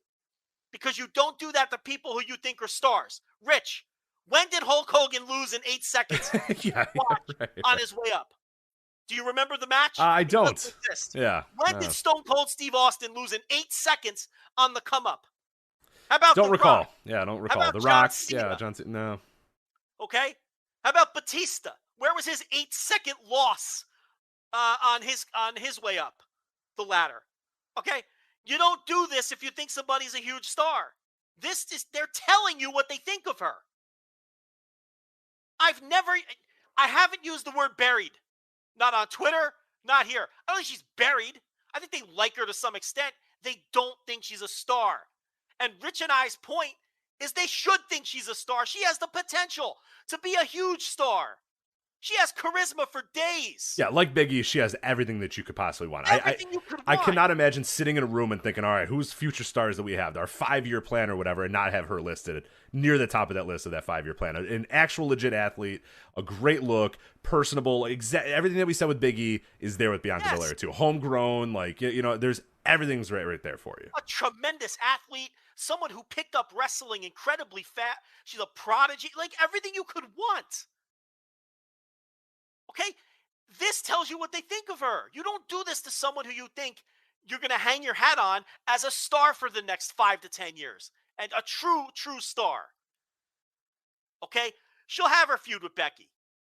Doesn't matter. I don't care if she beats Becky on fucking SmackDown this week. It does not matter now. It doesn't matter. The die has been cast. They firmly told you what she is. Just another woman on the... She's a nice little upper mid-card. Yep. That's what she is. Another cog in the wheel, another blob, another member of the blob. Yeah. So. Yep. And you know who is a star? The person who wins in 8 seconds. That's who they think right. the star Becky is. Lynch is the star. Yes. That's who they think the star is. The person who does the squashing, not the person who gets squashed. I don't give a fuck if they're telling a story. Some stories stink. Some stories are counterproductive, even when they make sense. I don't want to hear this bullshit. Oh, well, it's a great story. She's a rookie who let her guard down. And now she gets to, she'll be in a feud with Becky and it'll all work out. First of all, she's a 32-year-old world champion. She's not a rookie.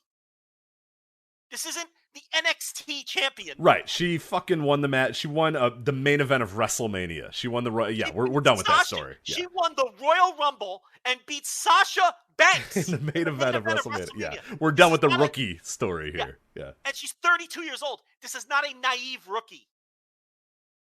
Okay? You beat your world champion at SummerSlam in 8 seconds. You told me everything I need to know about what you think of her. And some people don't want to hear that. Too bad. Because that's how it is. Because there's years and decades of precedent here. This is the same, Rich, how many times? Right. We will not be proven wrong on this. Trust me, we will not be proven wrong on this. We've seen this for 30 years, and we'll see it for 30 more years until if Vince McMahon still is alive during that point. No. There are just some fans, and this is why we end up talking past each other with some of these fans. As long as WWE tells you that they're a star, these people say, oh, well, they must be stars then. But that's not how it works in reality. She's a non-entity. She's not the difference-making superstar that she should be. Okay? Because she's losing in 8 seconds to the real star. This was a fucking travesty. Right. Like you said, also the optics too, like you mentioned, the real star. Where Becky comes out and Bianca's like, yeah, awesome, the star arrived, yay. Like it's the same stuff they've done for years and years and years when an Attitude Era person comes and the current stars or the current people in the ring go, yeah, oh my God, it's Hulk Hogan, oh my God, it's Scott Hall, oh my God, it's Kevin Nash, oh my God, it's Goldberg, it's the same thing, it's just a different generation now. Now it's Bianca going, oh my God, Becky. Oh my God, the real star is here. And yeah, it makes it so dorky and so bad and so counterproductive to have Bianca cheering up and down, going for a handshake, getting booted, and getting pinned in 8 seconds. That's just, it again, like, I don't understand. Like you said, we're talking past people. There are people that just think that that's okay and just, oh, well, it'll pay off eventually. It'll pay off eventually. It's a story. It's a story. It never does. We're not wrong here. It never does. Yeah, but see, Rich, she'll win that dopey title 3 or 4 more times. Right, and people will say, "Oh, she's good. She's ready to go." Doesn't mean anything. It doesn't fucking mean anything. She's not. They don't see her at the level of Becky, even if she beats Becky now. They just don't. They're telling you it's right in front of your face. They did the same thing to Daniel Bryan with Sheamus, and and then people will say, "Oh, well, there's your proof that this will work," because eventually, after they were dragged kicking and screaming into pushing Daniel Bryan. When the fans wouldn't let them keep him down. They told you what they thought of Bryan. The same thing happened with Becky Lynch, by the way, too. But so the only way it's going to happen for Belair is if the fans force their fucking hand. Right. And they probably won't. I don't think the fans have the same connection with her that they have with Bryan and Becky. Maybe they would if you treated her like a star. If she was the one beating people in 8 seconds, maybe people would see her that way. She should have beaten Carmella in 8 seconds. And if you want to bring back Becky and have her squash someone, Rich, the proper story was right there. She should have done it to Charlotte an hour later. They have a built-in storyline already. Charlotte's a heel, so the crowd would have fucking enjoyed seeing her have her moment ruined by the returning star. And Becky would have got an even bigger pop for ruining Charlotte's moment. And Charlotte wouldn't have lost a thing. Charlotte's not in any danger of losing anything or any cachet. Bianca is in danger of that because you haven't established Bianca at that level. She's still very new. Yeah, we're a couple months into it, and the build post WrestleMania has been pretty horrendous as well. So yeah, we're on dangerous territory here with her. Yeah, Charlotte, it doesn't matter. You can beat Charlotte in 8 seconds and do that kind of finish, and then Charlotte could just pound the mat and be angry about it and cut a promo the next week, and it's fine. Yeah, and then 2 months later, she's going to win another title anyway, so it doesn't matter. Yeah, that's where that would have been the move. But then the next day, we get the news that Becky's a heel. Rich, this whole thing is a fucking utter disaster. How can she be a heel with that ovation she got? You can't bring her back as a heel. If you want her to do something dastardly down the line and go heel, that's fine. But people don't want to boo her yet. What the fuck is going on there? I don't know. Who is running this shit? How stupid are these people? I'm fascinated to see SmackDown and what they do with Becky. If they truly want her to be a heel, I don't know. What are you doing? I guess they're just jumping ahead to hey, we're going to fuck her return up so much that we're just going to turn her heel now. Because they know they're going to fuck up her return, so they might as well get it out of the way now, I guess. I don't know, man. Bianca will be in a feud with Becky. This will be great for her. How's that working out for Rhea Ripley with Charlotte? Great. Oh, fantastic. Yeah. We'll get to that, I guess. Yeah, another get punked by the real star, and eventually it's going to work out. Promise. Oh, I guess it didn't work out. Whatever. Okay, who cares? Why don't we just skip ahead to that one? So Charlotte, of course, wins the title back from Nikki Ash, which unfortunately, that did not work out. Oof. I think that two very smart hosts. Oh, my God. When she, midway through this match, she got up after doing a few moves and did like a to the crowd, like a babyface fire thing. You know what? Echo. Can we give her some credit? She comes up with this character. She finesses her way into a title match on this summer. I'm still burping. This SummerSlam show, and probably got the biggest payoff of her WWE good for career. Her. But now it's over. It's done now for sure. It is so over. And Rhea Ripley, because now Charlotte Flair, Rich, I know you are an avid Raw watcher, but I will remind you. I know this. Don't worry. Yeah. So Charlotte is now moving into a feud with Alexa Bliss. Right.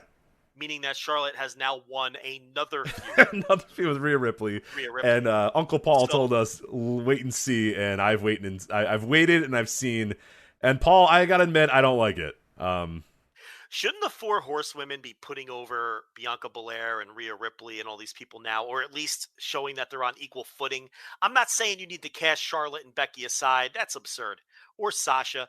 But isn't it time they start making stars now? You probably shouldn't bulldoze an entire generation of young women's wrestlers in your company. No, you should not. I would agree with that. So, I mean, it's a rhetorical question, but I mean, it's like we were told that this was going to pay off, and we laughed and we knew Triple H was anybody with a brain. Yeah, we dorks on Twitter told us, that's the long-term story. Listen to what he's got to say. Okay, all right. That was another one. We said, okay, my side has precedent on it. My side has 30 years of precedent on it. Yours is blind faith, but sure, okay, we'll go with your side. Now we have fact because Rhea Ripley has now lost 2 feuds conclusively to Charlotte Flair. We want to work on number 3 at some point.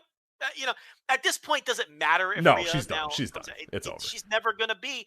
That's what I mean. Like, Rhea will be treated well. She'll win a bunch of dopey titles and have all these title reigns that don't mean anything. And she'll be a nice little middle, upper mid-carder. But she's done. She is never going to be a true star. And Bianca's headed down the same path.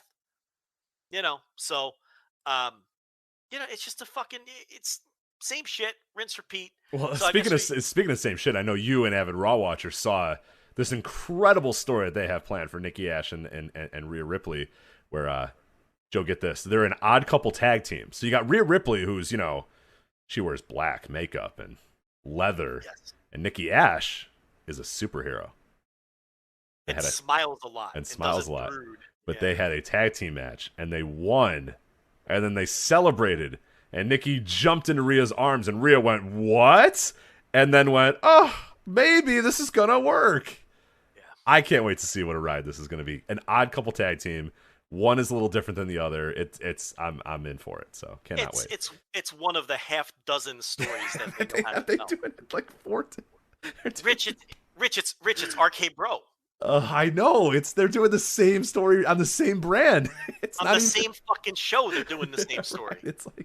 It's not even like you can bring stuff back after a couple years, like the old Jim Cornette adage of like, every, I forget what his time period is, but every 9 or 10 years you can do the same stories over again because the new crop of fans it's literally the same story on the same brand that they're literally doing right now. It's this company fucking stinks. It stinks. It stinks so bad. And Rhea Ripley, why does she look like a Tim Burton character? I don't know what they've done to Rhea Ripley. I cannot even. She looks like she's getting chased around by Jack Skelton in Halloween Town, or Christmas Town. I can't even. I don't even know. It's grotesque what they've done to her. Like. I don't know why. Yeah, I don't know why she looks the way she does. But. So we got to go back in time and talk about Drew McIntyre and Jinder Mahal. Gotta go back. How Drew basically just squashed him. Just after beat his all ass. That, yeah. He just beat him. Which, I mean, you know what? Fine. you're giving me a conclusive winner and the right guy is the one going over in this company, I'll take it. I'll tell you, yeah, the guy talks a bunch of shit. The other guy says, no, you're talking a bunch of shit. Stop talking shit. And then he just beats his ass and wins. Yeah, one guy sucks and one guy's good. Yeah. And the guy that's better and has more potential win. Yes. So can we move on? I liked it. We can move on. Let's do it. Let's go to and they didn't make us suffer through anything longer than a 4-minute Jinder Mahal match. Yeah, so which is definitely appreciated for sure. So people are probably wondering when the good part of this show, the show that we said we enjoyed. The last half of the show I enjoyed here because we have Edge versus Seth Rollins. They went 21 minutes and 15 seconds. And Joe, I wanted to hate this match. I wanted to say, oh my God, it's overindulgent. Edge, Seth Rollins bullshit. I got to admit, I like this match a lot. I thought this was good. I wanted to hate it so much. And listen, I don't think I loved it, but I thought it's not making my match of the year list. But I was like, this is pretty damn good. These guys are going out there and busting their ass. I thought it was a good match. Yeah. A little try hard, but it was a good match. Yeah. It was to me, it was the right amount of try hard because they really could have gotten close to it. They didn't get quite there. They got very close a lot of times to the try hardy, very close. But I think just barely towed that line. I ended up having what I thought was a pretty good match and probably my match of the night here. Not mine. I think I like the main event more, but I mean, I've just had it with Edge and his fucking his thespian bullshit. Why does everything have to be the most epic thing in the world every fucking time with Edge? Can't he just have a fucking feud or a wrestling every month he gets taken to a place he doesn't want to go. It's like, you've been going to that place every month for like 2 years now. Like Randy Orton brought him to that place. Seth Rollins brings him to that place. It's like, oh man, you got your life together. You got children. You got a lovely wife. Like, chill out, man. Like this is what we always talk about. If everything is an epic life or death struggle, then nothing is an epic life or death struggle. Right. Like it's he never turns it down from 11. Like, did you see the promo, the go home promo? Oh my God, yeah, where he's just like spitting and snarling, and he's in red. He's on a stool with the lights turned off and a giant spotlight on him, like he's doing a bad off-Broadway one-man show or something, right? And he's just giving this, like people love his. I think his promos fucking stink. I hate his promo style. That overacting and that like he's reciting lines that are on a fucking script, like a movie script, not a typical WWE script, but like recited lines that you would get in like a drama class in high school. Yeah. And he just overdoes it with the facial expressions, and he makes these faces, and he's just so overindulgent. Like, fucking reel it in, guy. I know. I mean, it's a mid-card match with Seth Rollins. You taking me to a place I don't. I'm wondering why he got to this place. Like, what did he do that caused him to get here? I don't understand either. Like, why is he so mad at Rollins? Like, yeah, I understand you're in a feud, but like, what did he do? Did he like attack your family? Did he injure you? No, you guys are in a standard fucking feud. This is no different than like Jim Duggan and Harley Race. Right. Like, what is you don't remember Harley Race's snarling promos about? Remember when they brawled at the Slammies? Like they were going through walls and stuff. Like this is just a nice little mid card feud between guys that have a little animosity. Like, why is it turned up all the way to 10? Like with Orton, it kind of made sense. They were tag team partners. He gave him the fucking the gimmick, the fucking what's the name of his gimmick, the RKO or whatever, and fucking turned on him and lied to his wife. Okay, but what the fuck is all? Why does this match necessitate all of this? Where you got to have a giant spotlight on you and cut this overindulgent promo and come out with the Brood music and stuff. Yeah, like, and people made such a big deal out of that too. Like, he came out to the Brood music for like 30 seconds and then just did his normal entrance. Yeah. Like, what? I fuck. Edge needs to go away. I'm so tired of Edge. So is the actual viewing audience, because they don't really care at all. So it's incredible though, because he gets these massive pops. I know there's somebody. Yeah, it's definitely just this group. I've said that for years about Edge. Is that like there's this perception that if you're a wrestling fan, that Edge is this gigantic all-time great star, but that perception is not shared by anybody else but hardcore wrestling fans or people that really love World Wrestling Entertainment Wrestling. Like, he's just not a star on any level whatsoever. The mom test, Edge is not passing the mom test. Nobody knows who Edge is. Edge isn't passing the wife test. Edge isn't passing the kids test. But Rich, these pops are huge. I know. They're fucking nuts. But then you put them on your TV show and the rating plummets. Like that's factual. Like that happens every time. It doesn't make any sense why he's so popular in buildings, but no one cares to watch him. There is a great comment in the chat. Are you ready for this? Yeah, go ahead. All right, Ben Goodman here. This popped me. I almost had to. He says, "Okay, Edge was on a sci-fi show once, and ever since he thinks he's Daniel Day-Lewis." Yes, he does. It's true. Like Edge thinks everything. What was that shitty sci-fi show? I remember it existed, but I don't remember what it was called. So. I don't know. He was like a bit player too. Like it's true though. Like everything to Edge now is like my left foot. Like he thinks everything is Haven. You know. Haven was the show. Yeah. So. Yeah. Yeah. Acting. I'm an actor. I'm acting. Yeah. That's... Master Thespian from Saturday Night Live, right? Who was that? I forget who it was. I don't remember that character. That's Edge. Yeah, that's so dead on. Yeah, thinks he's Ralph Fiennes. It's fucking. Yeah, I can't take it. Yeah. Oh my god! All right, so that's Edge. That was Seth Rollins. I enjoyed the match though, for what it was worth. Then we get to the only legitimate person that WWE has learned how to actually promote and build as a bona fide star in the last year. Unfortunately, he's 45 years old. It's Bobby Lashley. How old is Bobby Lashley actually? Isn't he like 45? 45 years old. Yeah. So unfortunately, it's a 45-year-old. But god damn it, they know how to build this guy because he comes into this match. He talks some mad shit about Goldberg. And then him and MVP just systematically beat the hell out of Goldberg. They use a cane shot. Then he just destroys him. Goldberg can't stand. Bobby Lashley is your winner. Then he beats up Goldberg's son and walks out of the ring as the champion. Yeah. Like, they got it. This is what you do. Like, yeah. He beat up Dollar Store Hook. Yeah, and he got out right. Of it. Yeah. I mean, people hated this. I kind of liked fucking awesome. It's great. This is wrestling. This is what it's supposed to be. One guy is an old, retired star of the past. He should get his ass kicked by your new up-and-coming star, 45-year-old Bobby Lashley. Like, you know, this is what it's supposed to look like. Hey, I know you hit on Charlotte. Did you get over 2.5 spears here or no? Oh, shit. I don't remember. I think they paid it out, but I don't think it did. I think they fucked up. Yeah, I think they paid it, but let me cash out. Oh, no, it's done. Yeah, it's done. It's already in my account. Beautiful. So 2 for 2. Yeah, even though I don't think there was 2.5 spears, but that's all right. But I think Bobby threw a few spears in here, so. Well, you got paid, man. Yeah, I got the money, so I'm good. Yeah, 40. I'm $45 richer after that show, so.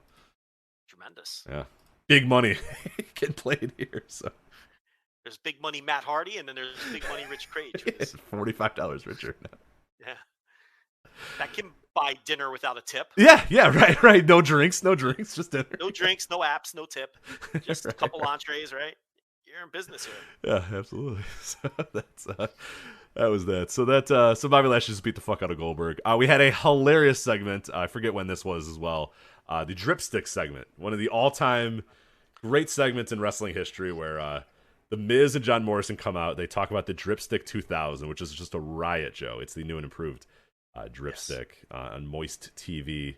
John Morrison says, "This Allegiant Stadium, you guys are hurting for a squirtin'.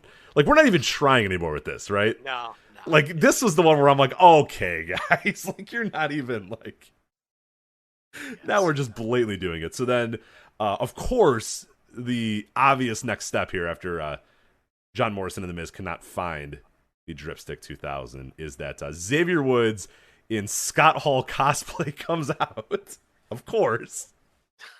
Why was he in Scott Hall cosplay? I don't know. I still don't know. I was waiting for Scott Hall to come out. I thought so too, and then it just ended. Joe, I was hoping you had an answer. You're an avid Raw and SmackDown watcher, so I was hoping you would tell me. Oh, the reason Xavier Woods came out in Scott Hall 1998 cosplay is because, but you got nothing for me either. I was perplexed as you. I thought Razor Ramon was going to come out and like beat them up. Beat up the Eagles. But no, I don't know. I don't know. Maybe next time he'll come out as like Max Moon or something. Yeah. So then Xavier Woods got in the ring to a loud ovation of silence from the. And these guys are cutting these promos, and it's echoing in this building. I felt so bad for echoing. And Xavier Woods is like, "You guys want to see these guys get wet? And like no reaction. Like 7 people out of the 53,000 people here are like, nobody cares.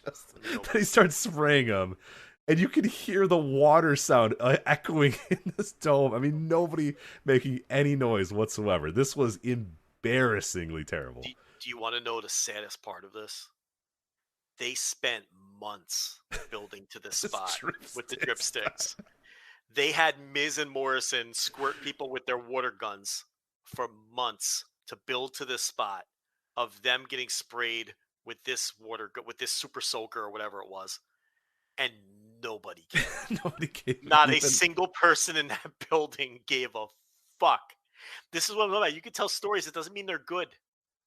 It does not mean they're like. It does not matter if it's bad, so bad that it's like almost. You used the phrase earlier in the show, punching down. It's almost punching down to make fun of this. It was so bad. And some sponsorship for whatever fucking water company that they got some money from or whatever. I get it, but can't you just give them a logo on the screen? And I mean, it's just humiliating. But they probably got paid fucking $200,000. Yeah, I mean, Miz got his leg eaten by a bunch of zombies because somebody paid him. So whatever. Well, and they wonder why the other place is gaining ground. Yep. It's fucking shit like this. So I have an update on the spear bet. They updated it to a lose. Oh, so you lost. But they updated it at 12:40 p.m. the next day. So they had someone watch the taping, recount. Yes. So initially I think I won, but then they had somebody say, I don't know. Was it actually 2.5 spears? So then the next day at 12:40 they made the official word that no, I had lost the spears. It was under 2.5 spears. That's the problem with betting wrestling, because there's a lot of gray area like that too. It's fucked up, and there you get a non-finish or something, or it's just, I don't know. It's weird betting wrestling. But the Charlotte Flair 250 plus 250 that won overwhelmingly great. So absolutely, yeah. I mean, take that to the fucking bank, Jesus. Yeah. All right, so then you get to the match that you said was your match of the night: Roman Reigns versus John Cena. Roman Reigns comes out to a chorus of boos. John Cena comes out to a lot of cheers as well. The fans were definitely into John Cena here, definitely against Roman Reigns. So that played out exactly how they wanted it to happen. And 23 minutes, I think they had a damn good match. This was pretty fucking good. I like Edge, Seth Rollins a little bit more, but I thought this was pretty awesome between these two. Yeah, I'm the opposite. I've got Edge and Rollins at like 3.5 or so, and I've got this one at 4 flat. I think that this one was just a really good. It felt like 2 stars in a great setting, doing the things they do well, and the crowd being in it along the way. It was just a fun watch. So, it's what I wanted to get out of it, I guess. It wasn't loaded with like all kinds of bullshit. Like, he just fucking beat Cena. This is I like the simplicity of this match too, because it was done well enough that there was a few hope spots where you're like, maybe he's gonna do it, maybe Cena's gonna do it, and then you ultimately knew, no, he's not gonna do it, and then Roman Reigns beat him, and he just beat him. You know what I mean? He just was the better man on this night and proved that I'm the champion and I can't be beaten, not by you, not by anybody else. Like, you can come, you can go back to your movies, but you're done. Like, you're a part-timer. You're not going to beat me. And I think that's, again, this is how it's supposed to look. This is what it's supposed to look like. At least with Roman Reigns, they are pushing a young guy. Like, they've been pushing him for 7 straight years or whatever, and maybe that's not the best way to do it. But, like, this is how it's supposed to look. The part-timer comes in, puts together a pretty good match, sells a bunch of tickets, gets people interested, but ultimately the guy who's going to hang around, the guy who's going to be there next week, the guy who's going to be there for the next few months, that guy beats him. And you don't put a title on John Cena. You don't have you go for the moment or whatever. Roman Reigns just beats him because he's the better man on this night. Yeah. And he's the better guy overall. Yeah. I have no complaints about this main event at all. Yeah. The booking, the match itself. Brock coming out, I think, was a lot of fun. Let's talk about that. Brock coming out. We have long said that we are among the last 2 people that still think Brock fucking rules. Joe, I think Brock fucking rules, and I love the ponytail too. We are truly on an island. I know. Goldberg. Everyone is tired of Goldberg. But yes. When it comes to Brock, I think with Brock, it's the WWE hardcores who really hate him. I don't think the non-WWE, like people who just casually pay attention to WWE or people who hate watch it, I don't think they have the beef with Brock. I think it's your dyed-in-the-wool universe fans, the people who are into fucking Alexa Bliss's doll, like those kind of fans. They have no use for Brock. They hate his fucking guts. And nobody has any use for Goldberg except you and I. I think everyone else is just done with Goldberg. I don't mind Bill. I don't know. I don't. But if he's used like this, like he did here, where just jobbing or losing to the up and comer stars, quote unquote, and Bobby Lashley, yeah, I have no problem with that. And the Brock matches, I didn't mind either. They went in there, the bell rang, they just threw bombs at each other for 5 minutes and got out of there. Fine with me. I love that shit. And I thought Goldberg squashing the Fiend was. I mean, I watch that sometimes. Yeah, that was great. I was into that, you know? I think Goldberg should squash certain people. Yeah, including the Fiend. Yeah, and then remember the Fiend sandbagging him on the jackhammer? Yes. And Bill just going, fuck you. Just lifts his ass up and drives into the ground. All-time great moment, yeah. See you in Impact, jerk. Right. See an Impact Wyndham. Get out of here. Hit the bricks. Fucking bum. I love that match. But but he should lose to Lashley, and he lost to, and he didn't just lose to Lashley. Lashley beat the living shit out of him and his fucking dopey son. So I enjoyed that.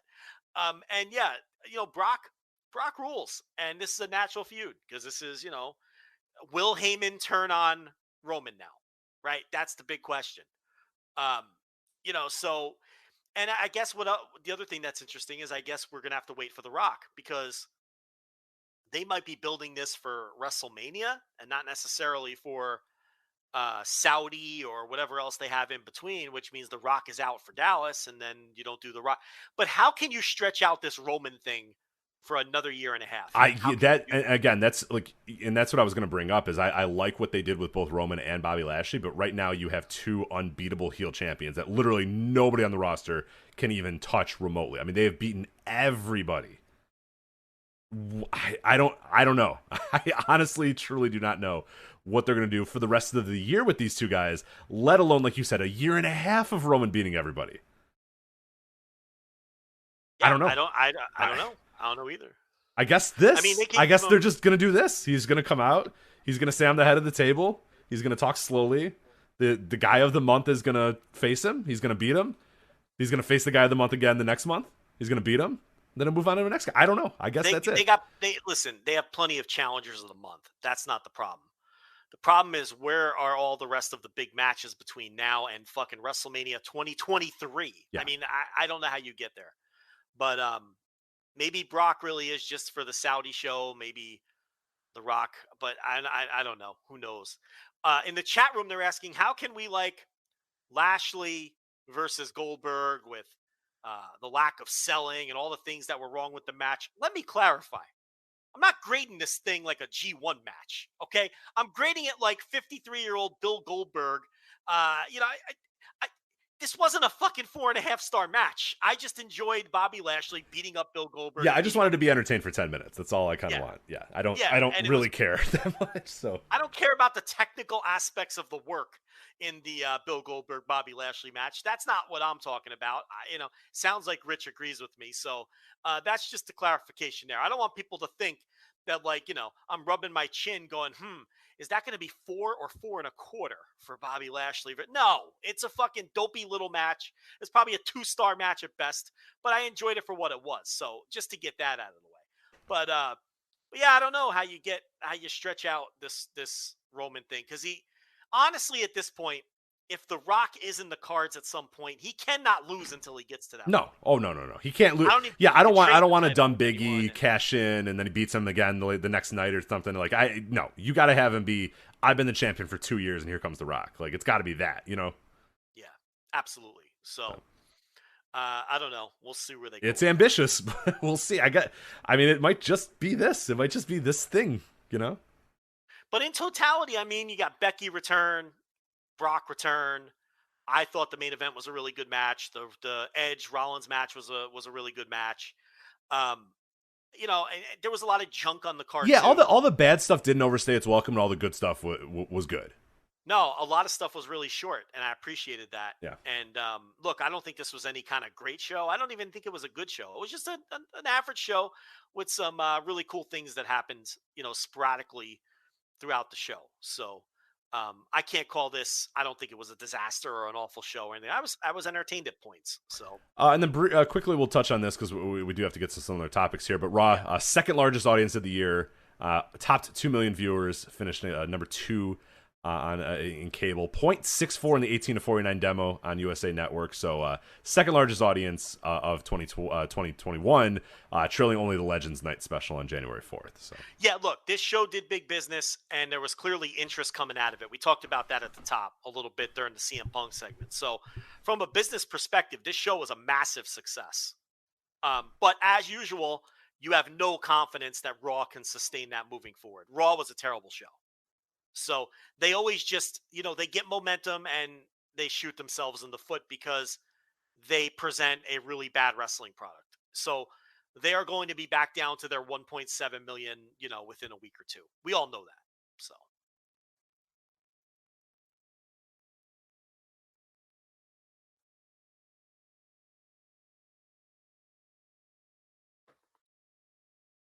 Hello.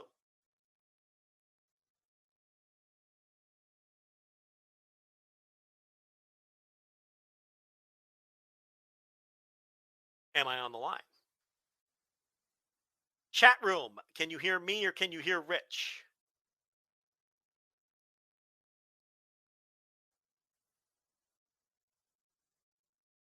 Are you there, Rich? I hear something. all right, I'm back now. Sorry. Oh, so I was just talking incessantly into the air there for a while. Could, yeah. I had to try to hold off the pee, but I couldn't. I don't know why Raw ratings was the reason at the time that I thought would be a good time to let you go. Yeah, I don't know why that's what I thought. I should have said Raquel Gonzalez and Dakota Kai. Joe, tell me all about it. But yeah. Well, Rich, I gave you a tremendous rundown of the business of SummerSlam, but time mark this. You can cut out the following 30 seconds as I just desperately shouted into the void. Are you there, Rich? Over and over again. Okay. So sounds good. I will do that. All right, let's talk about NXT TakeOver 36 here. Rich, did you watch the NXT TakeOver pre-show? I did not. Joe, did you watch the NXT TakeOver pre-show? Listen, as you know, Rich, I am like Christian, nothing but hard work. But I did not watch Rich Holland versus Trey Baxter. Okay, so this one I did miss. You missed that one. All right, we'll get right into the $1 million title match here. Cameron Grimes defeats LA Knight to become the new $1 million champion. Ted DiBiase punches LA Knight, sides with Cameron Grimes officially, and I don't know. LA Knight moves up the ladder here in NXT based off what happened on NXT this week. He's losing up here as the $1 million title. Cameron Grimes is going to keep it, but LA Knight, he's got bigger fish to fry in this brand. So. Yeah, Cameron Grimes wins the feud, and then LA Knight is one of the men who challenges Samoa Joe for the title the next day at the tapings. Which is a real thing that I promise is real, that I'm not lying at all about. So. Yes, but I thought they worked hard. Yeah, this was good. This was decent. It exceeded my expectations. I thought it was like, 3.5 star level match. So, whatever. All right, so then we had Raquel Gonzalez versus Dakota Kai. NXT Women's title, Raquel Gonzalez defeating Dakota Kai. I thought these two worked their ass off here. I thought Dakota Kai, who is always good, was tremendous in this match. I thought she was so good in trying to make Raquel Gonzalez look like $1 million. Raquel is when she's in the ring with someone who's really good, she can be good because that person understands how to bump for her, understands how to kind of tailor their offense to her, and do everything. And this was one of those matches. This is exactly what you want out of Raquel Gonzalez. This is exactly what you want out of Dakota Kai. It only went 12 minutes, which was perfect. It didn't overstay its welcome. I thought this was awesome between these two. Really, really good stuff between the two. Work ethic is never a problem in NXT. That's never an issue. You do run into the thing where it's like, it's just too much. We've talked about that before, and there was some of that on this show too. But yeah, I agree with everything you just said. I hope Dakota Kai somehow gets out of this company. They're never going to push her. This did feel like a weird, what's next for Dakota Kai moment. Hopefully AEW is next for Dakota. I know. Yeah, she'd be a tremendous asset. Hopefully they fire her because they think she sucks or something, and then she can get signed the next day and be incredible in AEW. They'll never push her. They'll never push her here. She will never get a push in this company. So that's my hope. And yeah, Raquel Gonzalez obviously is going to get a push in this company until Charlotte beats her over and over again. Right, until Charlotte's 18th title reign after she defeats Raquel Gonzalez for the title. So, yes, they will all bow before the Queen at some point for sure. That will definitely happen. And then we get to the NXT UK United Kingdom, the NXT UK title match here. Ilya Dragunov defeating Walter. I can't believe this only went 22 minutes. It felt so much longer and so much more impactful than 22 minutes. But also at the same time, it felt like it flew by. This was so far and away the match of the weekend. Probably my favorite WWE match of the year. Joe, this was fucking incredible. They told these guys, you have 22 minutes. Go beat the ever-living fuck out of one another. And then for 22 minutes, they beat the ever-living fuck out of each other until Ilya Dragunov finally does it. He defeats Walter. And then he stands on his dead body, the prey. He finally killed the bear. He finally killed the villain, the demon, the beast, whatever it is. Stands on him with his foot as his music plays, holding the title above his head as he's bleeding from all parts of his body. Oh my God, this fucking ruled. How good was this match, Joe? Did you give this 5 stars, you absolute fucking coward? I'm a coward. You were? I went 4 3/4. The biggest coward rating of all time. I went 4 3/4. Oh, see, we're such cowards. I thought the match. Oddly enough, I thought the empty arena match last year was better. I did too, and I went 5 there too. And I did not think this was better, so I couldn't in good conscience go 5. That's exact justification I used. Yeah. I weighed against the other one, and in fact, I went back and watched it, and that thing is so fucking good. Like it's we talked about it at the time. The empty arena helped that match. It was just this brutal. It's like, what are these men doing? Why are these men doing this? It's just they have to. We just have to beat the fuck out of each other. There's just no other choice. Yeah, no, but this was great too, and I do think it's the WWE match of the year so far. And 4 3/4 is obviously a match of the year level rating, and it just didn't. I don't know. I don't want to keep comparing it to the other one because I want to praise this one on. Yeah, this one should stand on its own too. Yeah, it really was great, and and I like that Dragunov finally got him, and I like you're saying, the standing on the chest. I mean, it's just so, and it meant, you know why it meant so much? Because Walter was never fucking lost and was pushed hard, and that's pro wrestling. Yeah, baby. Pro wrestling is the person that gets pushed and beats everybody loses, and the person that beat that guy is now over and a star. And this crowd, I mean, there's men jumping up and down when Ilya Dragunov pinned him. I mean, they cut to the crowd and they're just gasping and jumping and hugging and like, yeah, and it's Ilya Dragunov. How many of those people watch NXT UK? That's what I mean. Like, it doesn't matter though. You tell a good pro wrestling story, and it's so simple and so easy. And that was the story. This guy gets beaten and battered down by this other guy. You see it in the build. He comes in the ring. He's got a bandage on his head. He gets chopped. He gets kicked. He gets punched. He's bleeding all over the place. But then eventually he beats up the bigger guy and stands on him, and the crowd just loves it because it's just it's storytelling 101, not even pro wrestling 101. It's David versus Goliath. Like, it's the oldest story that's ever been told. Oh, yeah, for sure. Yeah, that's it. This is just, pro wrestling is simple. It's not fucking complicated, and this is an example of that. And these guys just, they're not afraid to beat the living shit out of each other to get the match over. And, man, was it stiff. It always is. But, I can't see a match like this surviving the new NXT. Can you? Oh, no, come on. I don't think this is surviving that. So this was indeed, let's empty out the chamber. This is probably the last time we're going to be able to do this type of match, guys. Listen, you think Odyssey Jones is doing this with Walter? I don't think Odyssey Jones is doing this with Walter. No. He'll quit. He'll fucking quit. He'll quit and go home. With Ilya, he didn't get over with me at first when he was, WXW and all these plays. Like, I kind of found him corny. I thought he was a cornball. His facial expressions. He looked like a constipated Sean Penn to me at all times. Yeah, he looked like constipated Sean Penn. But he's grown on me. And what has really surprised me more than anything with him, like, I get him now. Like, I didn't get him. He's the kind of guy, you got to watch him for a while before you get him. Yeah, and that's what people told us. People would tell you all the time. I remember our DMs after you do a show where you would say this, and people were like, Joe, I promise you, trust me, he's a god in this building. He's a god here. Like, you got to watch him more, you got to watch him more, you got to watch him more. And it apparently took a while, but... Well, the more you watch him, like, you understand, oh, he's all heart. This is like, he's right up my alley now that I've, watched him for right. years. He's dumb. He's dumb as fuck, but he just won't listen. Dude, he won't listen to his body. He won't listen to critics.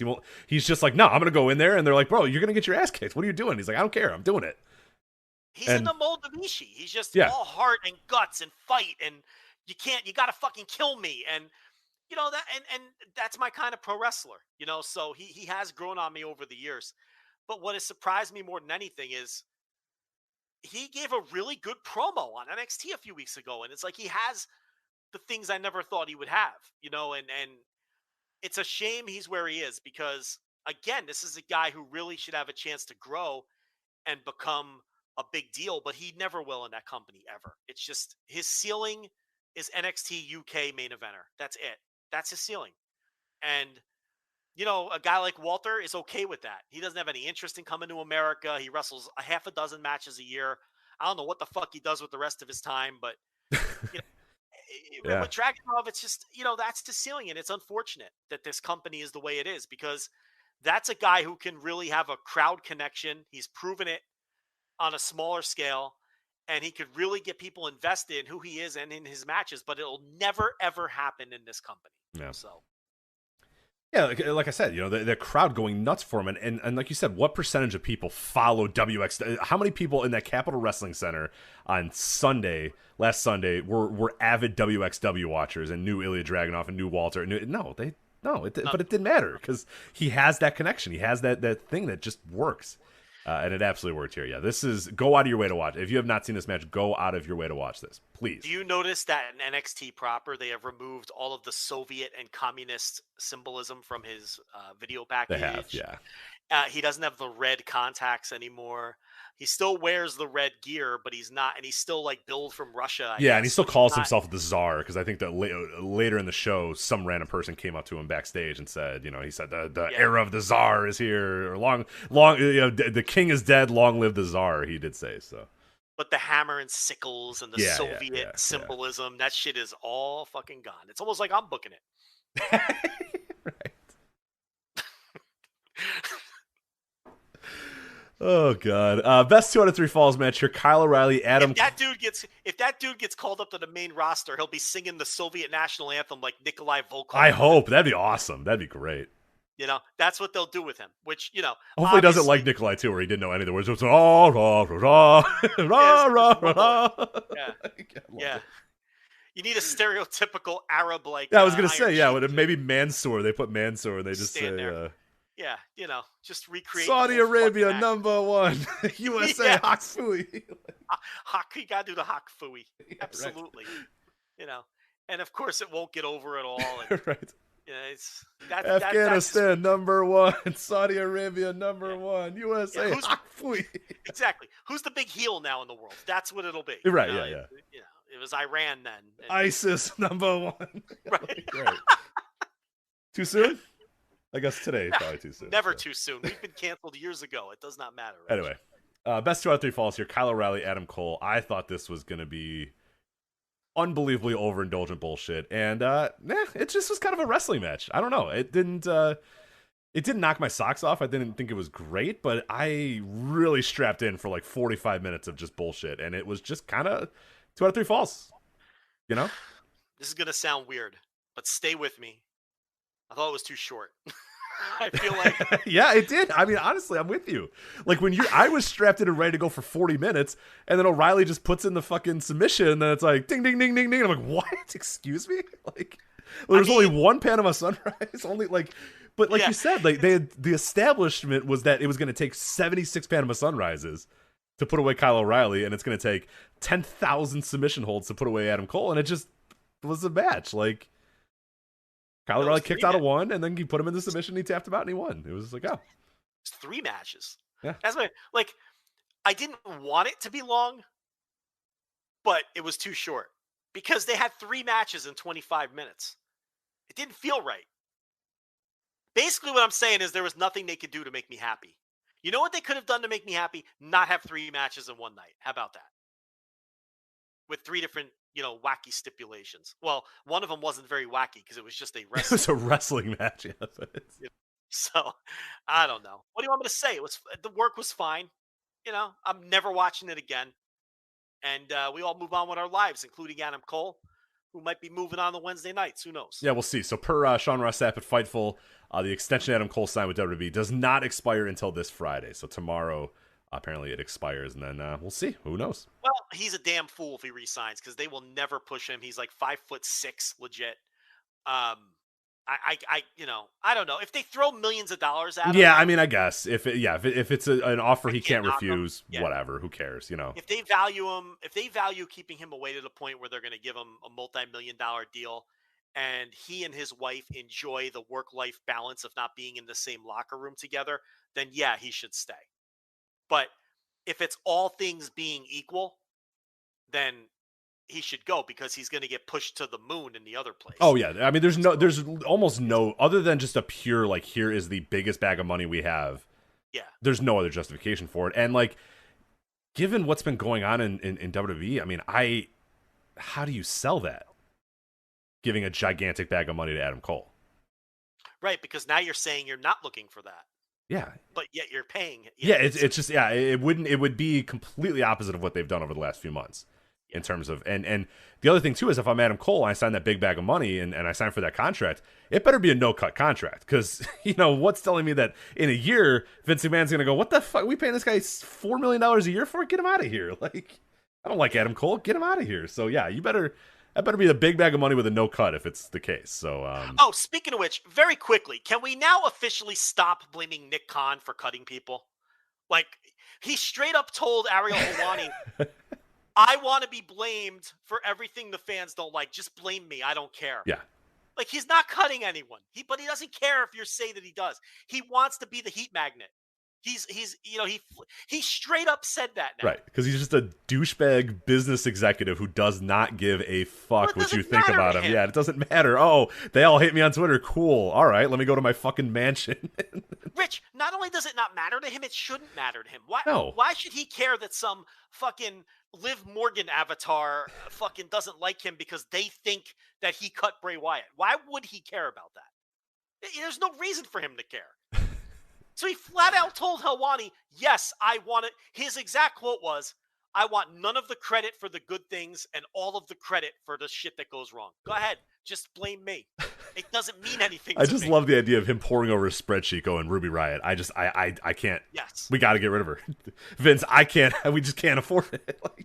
I just don't see what her future plans are. He doesn't care. No, more like, Ruby Riott. I don't know. I don't like the way she sells, Vince. Yeah. I don't know. Yeah. She's, not enough fire in her baby face. Right. I was watching her recent match on SmackDown, and I don't know if it's going to work. Yeah. Yeah. Anyway. Jesus Christ. Anyway, let me get to our main event here.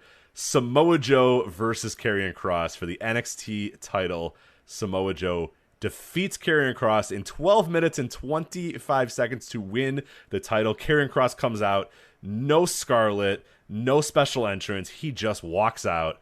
Fans chant, "We want Scarlet" on the way out, and then he just gets beaten by Samoa Joe in the middle of the ring. Man, I don't know what's going on here, but then he debuts on Raw in the old Hercules Hernandez gear. Did you see that? I did, yeah. The fucking SNL. Yeah, that was. Sure, I don't know. I'm pretty sure it is the old, like, literally. Yeah, it looks literally like the same Hercules one. Hernandez gear. It's got straps. It's got straps, and he's got a mask. So I don't know. It's that's the second Hercules Hernandez reference we've made on this show, which I wasn't expecting to do. Yeah, I don't know. Look. We said it last week. Joe should win. Why not? Absolutely.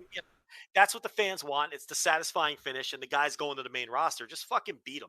So now he's on the main roster, and he beat Ricochet in a squash with his new look. And the idea behind the new look is now he's marketable. Kids will buy fucking dolls that are wearing the Hercules gear with the mask. And I don't know. What am I supposed to say? The guy fucking was the least over NXT. The NXT fans just want to like everyone, and he was the least over NXT champion ever. Yeah, this was a disaster. This was an unmitigated disaster. Didn't we say it would be? We talked about it. His whole run was not in front of fans. It was all in empty arenas or whatever. It was all based on Scarlet. It was all based on the entrance. It was all smoke and mirrors. And usually when the bell rang, not much was going on. But the problem, though, is they went so full steam ahead with this that it's so unbelievable that they've gone the exact opposite direction with him. I mean, this is a guy who a couple months ago, 2 months ago, stacked everybody up and pinned all of them to prove that he was the dominant NXT champion. And now, a little bit of a main roster run later, in this title match, he's just a dude. You know what I mean? He's just a guy. And I mean, I think he's just a guy. I thought he was just a guy. I wouldn't have gone full steam ahead with him, but that they did go full steam ahead with him makes it that. I mean, but I guess, why keep going in that direction if you don't think anything's going to work? I don't know. He's in the main roster now, and he'll probably be out of the company in a year or something. So, I don't know. All right, so let's move on to that was TakeOver, by the way, the end of an era. And if you watched NXT this week, it was certainly the end of an era. I didn't see NXT this week. How was it? It was different. It felt very much like a 2013, 2014 NXT. Did it really? Yeah, just guys go. It was big dudes. I mean, the big dudes are a little bit different than that era, but it was like. This is Mission Control.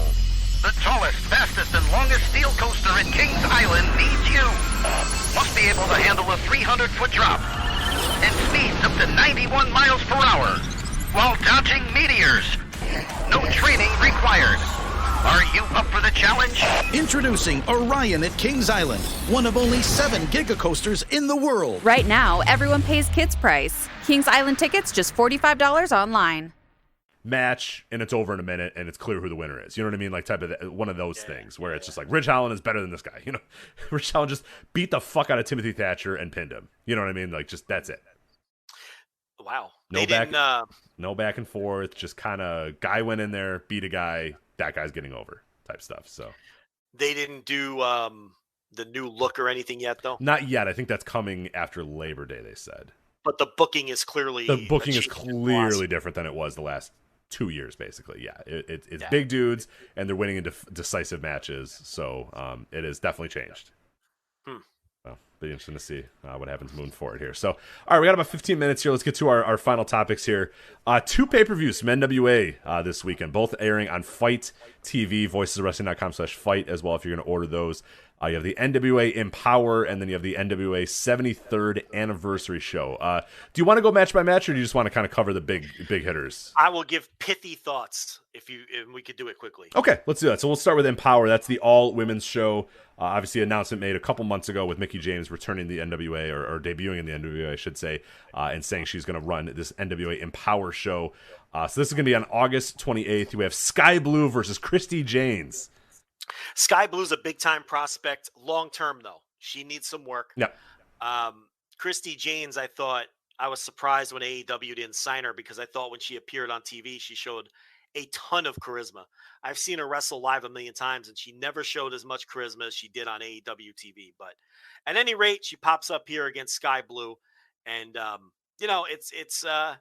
it's Blue is the one to keep an eye on here because I think, 5 years down the line, she could be somebody on national TV. Absolutely. Move on here. We have Kenzie Page versus Paola Mayfield. I don't know anything about these two. I don't know a damn thing about these people. So, yeah, I'm with you too. I do not know, so can't tell you there. Chick Tormenta versus Diamante versus Kylie Ray. How about let's put Kylie Ray in a 3-way. That way, if she doesn't show up, it won't matter. Yeah, let's look at Diamante versus. I mean, that's immediately what I thought when I saw this. Yeah, you got to always have that contingency plan. So, I don't know. It's a 3-way match in the middle of the show, with 3 people that are all pretty decent. So yeah, when people gain reputations, you got to be that way. That was somebody told me, and this was even before the return, that like they never promoted that Davey Richards was going to show up on a show, and if he did, they were like, cool, Davey Richards is here. But they never promoted it because they got burnt so many times that they're just like, we're not going to promote you. We'll book you, but we're just not going to tell anybody you're going to be here just in case you're not here. So, then he'd show up and they go, whoa, Davey Richards, yeah. It'd be a big pop, but yeah, I'm never going to promote you because I don't know that you're going to show up. So, yeah. We have an NWA Women's Invitational Gauntlet. We have Bianca Corelli, Chelsea Green, Debbie Malenko. Yes, that Debbie Malenko coming back. How old is Debbie Malenko these days? I think she's probably younger than you think. Oh, because she was probably like 22 when she was, she's 49, so she's not too old. So yeah, like I said, people are probably thinking she's like 60, but that's not the case. But that's awesome there. Lady Frost, Jamie Senegal, Genocide, Kira Hogan, Masa Slamovich, Tootie Lynn and Thunder Rosa in a women's invitational gauntlet match. So Tootie Lynn is a Davey Richards student. So I'm going to keep an eye on Tootie Lynn. It's a little disappointing that people like Genocide and Thunder Rosa are in this gauntlet. I would have done like Genocide versus Thunder Rosa. Yeah, I feel like they've earned that on this show for sure. Yeah, so that and Bianca Corelli, I believe, is Santino Marella's daughter. And then the Chelsea Green, who just pops up everywhere, is in this thing. I don't know. There seems to be some people who you really could have put in more interesting matches in this thing that are stuck in this. Yeah, I had the same thought too. I kind of was surprised that Thunder Rosa wasn't in anything more important. I was kind of surprised that they couldn't find something better, like you said, for Genocide or a few of the others. So yeah, I don't know. It'll be interesting to see. Genocide has been one of the bright spots of their terrible TV too. Mm-hmm. So. Then we have Impact Knockouts Championship, Deonna Purrazzo defending the Impact Knockouts title against Melina Perez. Yes, Melina, she's not any good anymore. No, she's never real really bad. Yeah, she never. Yeah, that's the dirty secret. She was never that good. So yeah, so I don't know. This I don't know. This probably won't be good. Yeah, I don't have real high hopes for that one. NWA Women's World Tag Team Championships Tournament Semifinal. We have two semifinals here, and then the final. Allison Kay and Marty Bell versus Renee Michelle and Sahara 7. I don't know who Sahara 7 is. I'm going to be honest. I don't know if I hope for that match, Joe. I'm going to be honest. I don't know anything about. I can't really comment on the match. I don't know all the participants. So. Then we have, oh boy, this is not going to go well. Tournament semifinal. Red Velvet, fresh off her banger against Jamie Hayter on Dynamite, and Kylan King versus Jazzy Yang, Hollywood Haley J, and Miranda Gordy. So apparently, why is there 3 people on this? We're doing I guess we're Freebirds rule. There's a Gordy in there. There's Miranda Gordy, so we're doing Freebirds rule here with. Okay. I don't know who Miranda Gordy is, but I hope she's related to Terry. Yeah, she is. Is she actually? Oh, well, there you go. So Freebird rules there. I like that Red Velvet and King are here because this is exactly how AEW should be using this relationship to give people who clearly need the extra work. Need those reps. They need the reps, and they work in front of different kinds of crowds. This is what wrestlers need. Because, last night on Dynamite, it's very obvious that Red Velvet needs more time in the oven. I'll just leave it at that. And Kylan King, same thing. I don't know anything about that other team. I don't know why there's 3 people. I'm confused, but I guess Hollywood Haley J. Yeah. Okay.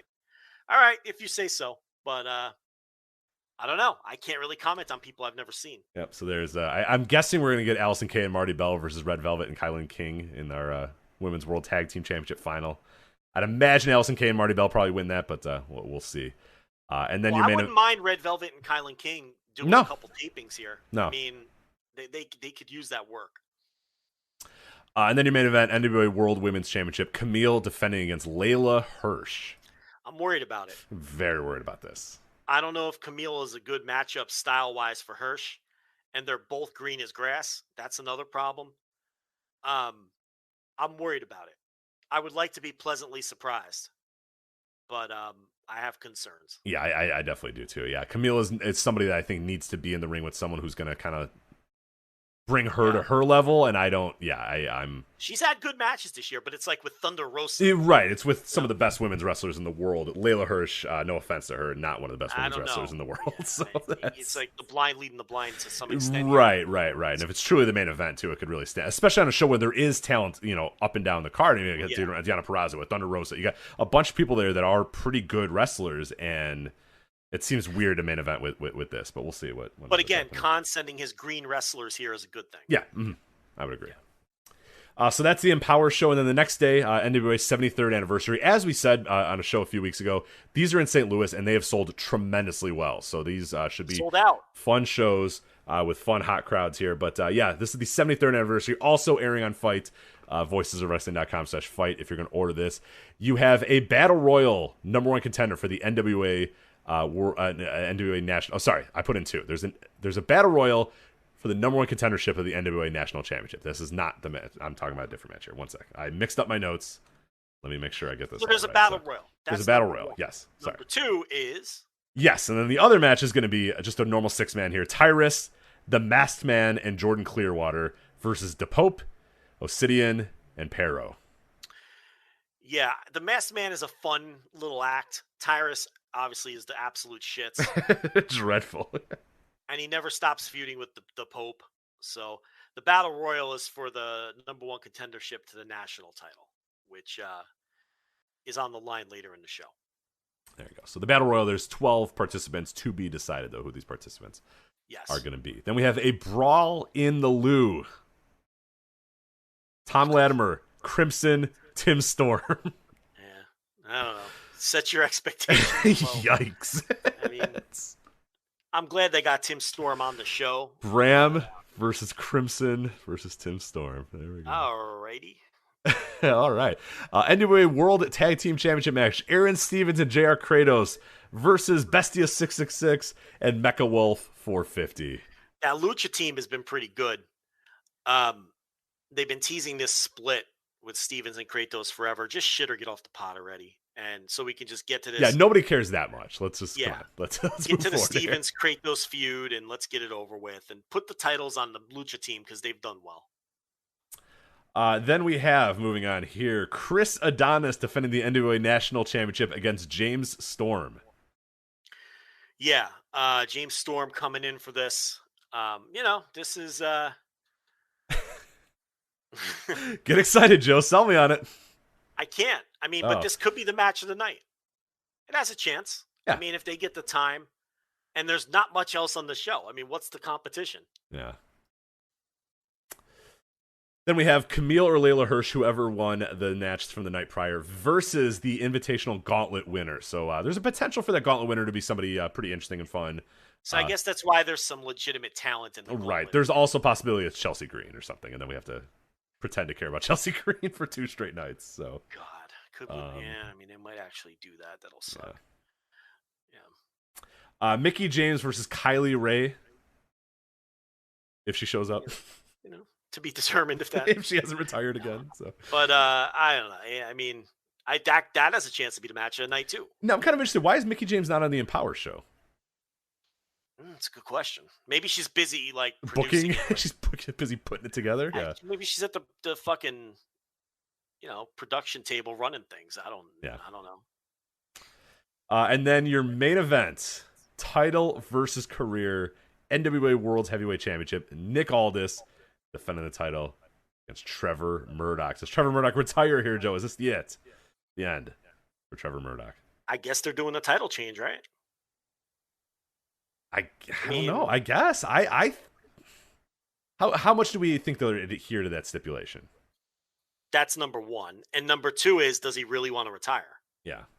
Does he just or does he just stop doing NWA and then just wrestles elsewhere? And this is like that sort of quote unquote retirement. Yeah. Does Murdoch feel like the right guy to end the 1,000+ day reign of Nick Aldis? He does not.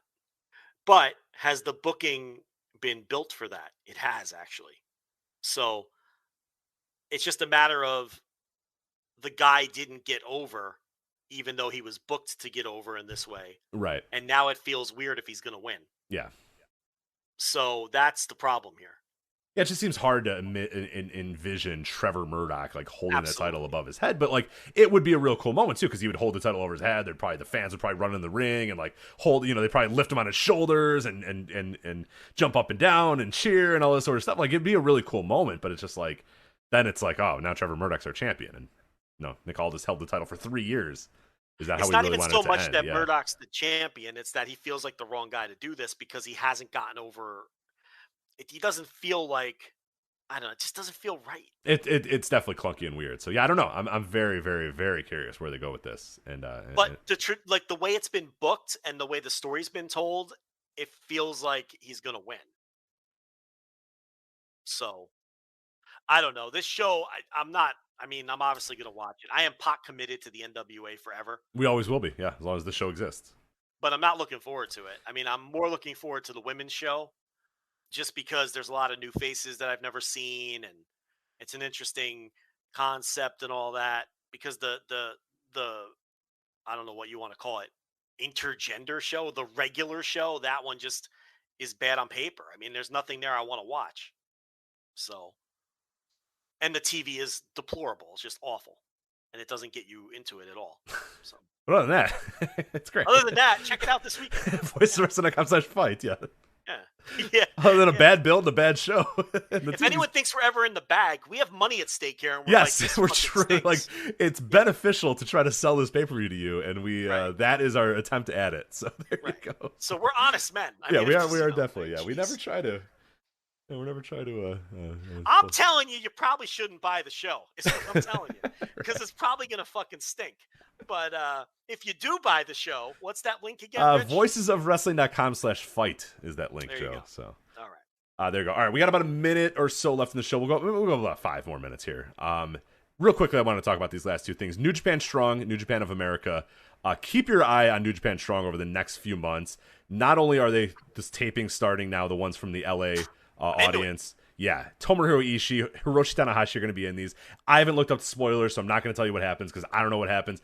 I just want to watch it. I'm going to watch Strong now moving forward because I am excited. So we get the first shows in front of audiences in LA. Again, you got top tier talent there. You got top stars, a pretty good crowd as well in a great arena. It's a New Japan English language TV show. Yeah, right. What more do you need? It has fans now. That's the key. Yep, exactly. It's not an empty, weird, desolate warehouse, and I'm in. So in there, and then. It's the same desolate warehouse, just with fans now. Yes, well, yeah, but it's not desolate. It's the same warehouse. It's just not, it's not desolate anymore. And then you also have New Japan Strong Autumn Attack tapings. These are going on in Dallas, September 25th, September 26th. September 25th, what we do know announced right now, just to let you know who's going to be on these shows. Minoru Suzuki versus Fred Rosser and Will Ospreay versus Carl Frederick. So right there, Minoru Suzuki hanging around for the tapings, Will Ospreay hanging around for the tapings. Not only that, on the September 26th show, you got Minoru Suzuki and Lance Archer. Suzuki Gun is reunited versus Tom Lawler and Royce Isaacs. 2011 World Tag League champs reunited. Yep, coming back. Suzuki and Archer against Lawler and Isaacs. Yep, and then Leo Rush on his long retirement tour versus Taiji Ishimori. So playing out the dates, I'm assuming. I guess those dates he signed for even more dates all those months ago. So, no, I mean, those are awesome TV, Matt, because that's a TV taping. That's a TV taping. That's just what we know that's announced right now. There probably is a lot more stuff on those as well. Those are really strong television matches, both of them. Leo Rush, Taiji Ishimori. If Ishimori puts in effort, which is always the question with him, can be awesome. Those guys are like mirror images of each other in a lot of ways. And the big news there is, as we mentioned, Minoru Suzuki in America, Will Ospreay in America, Lance Archer obviously doing stuff with New Japan while he's in AEW. Taiji Ishimori in America as well. So there's a lot of really good roster members that are in America, presumably for a pretty decent amount of time as well. So I gotta go to that, right? I gotta go to that. I mean, it's Will versus Fredericks. It's your boy Lance and Minoru Suzuki. It's a 2011 World Tag League champions teaming together. I gotta go to that, right? I feel like you have to. I don't know how far is it for you to Dallas. And it's 4 hours. All right. It's not a hop, skip, and a jump. It's Well, I potentially have a 4-hour drive to make as well, because we're going to talk about this too, because Minoru Suzuki, as we said, he's going to be here for the Autumn Attack tapings. He is doing a tour of the American Indies, Joe. Some of these matches, man. GCW, Homicide versus Minoru Suzuki, that's happening on September 24th. I think as of this recording, they announced a Minoru Suzuki, Jonathan Gresham match as well. Let me get the exact details on the Gresham Minoru Suzuki match, as well as the date. Here it is going to be on 9/17, so on the September 17th, Jonathan Gresham, Minoru Suzuki. What promotion is that? That's GCW as well. That's going to be when they're in Los Angeles. So September 17th in Los Angeles, then GCW September 24th, Minoru Suzuki versus Homicide. Wrestle Max in St. Louis, Calvin Tankman versus Minoru Suzuki. October 2nd, PWX, Anthony Henry versus Minoru Suzuki. Sunday, October 3rd, Glory Pro Wrestling, Minoru Suzuki versus Davey Richards. I'm not going to lie, I was looking at flights. If you buy a flight, I'll commit to the drive. I'll drive, yeah. Yeah. Are we welcomed at Glory Pro? Maybe we should ask before we... Are we welcomed at Glory Pro? Will Dan the dad or fucking... Yeah, I don't know. We might not actually be. Maybe we should shoot a DM and say, hey, you guys mind if we show up to the our show? money's green. Yeah. We won't do anything. We won't say anything. We'll just bury all the other shit on the show, but... Maybe the rest will be good. Yeah. I mean, it's maybe a good idea. Before you buy that plane ticket, maybe we should DM them and make sure. Glory Pro's typically decent, right? It's yeah. Yeah. No, they do decent stuff, yeah. We just think Dan the dad's a little silly. That's all. Yeah, I got nothing against Dan the human. It's just Dan the character I don't like. Danny Adams. Yeah. He was a good little wrestler before the awful gimmick. Yeah. I don't think he really wrestles anymore, right? Like, I haven't seen Dan the Dad on a card. Nah, he's wrestling next weekend at all these Black Label Pro and GCW things. So he's coming back. Yeah. As Dan the Dad? Yes. Not as Dan the Catch? No. He's not pivoting like the Alley Cat did? He's not, yeah. All right. He's not a bad wrestler. No, he's not bad. Yeah, he went to the meme because he needed to stand out, and he stood out for a little bit. It fucking worked. I mean, he got booked everywhere on in the fucking country for a while. I mean, you can't knock the hustle, you know? So, anyway. And then... we'll DM and make sure we're welcome there first. I don't know. It's... before you buy any plane tickets. So why don't we just show up? I mean, what are they gonna like? There you go. You're right. Yeah, you're right. Is it really that? No, the heat's not. Yeah, the heat's not that bad. It's like there might be a few places around the country that we're not welcome, but I imagine Glory Pro is not one of them. And then West Coast Pro Wrestling, October 8th. Maybe we should just go to this one. Minoru Suzuki versus Daniel Garcia. Right. Maybe we should just go to LA and watch this. Right. I mean, this is the one. This is the one. Yeah, that has a chance to be. How many of these matches does Suzuki lose? So this is the question I talked about at the beginning. Actually, I forgot West Coast is in San Francisco. I haven't been to San Francisco in a while, so yeah, I'm down. We'll get a little Jake Fatu. Yeah. Get a little Vinny Massaro. You don't have to sell. You don't have to sell. Oh yeah, we'd be very welcome there. Open arms in West Coast Pro Wrestling. Absolutely. You know what I say, Get a pie with Vinny. That'd be great. You know what I've always said? West Coast is the best coast. Yes, you are nothing if not a ardent supporter of the West Coast. Yeah, absolutely.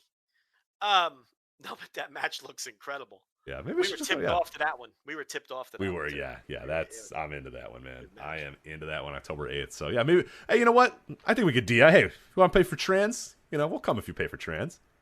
Yeah, it's great exposure. We're big stars there in the West Coast. Yeah. We'll demand that they set up a table for us. Right. Yeah.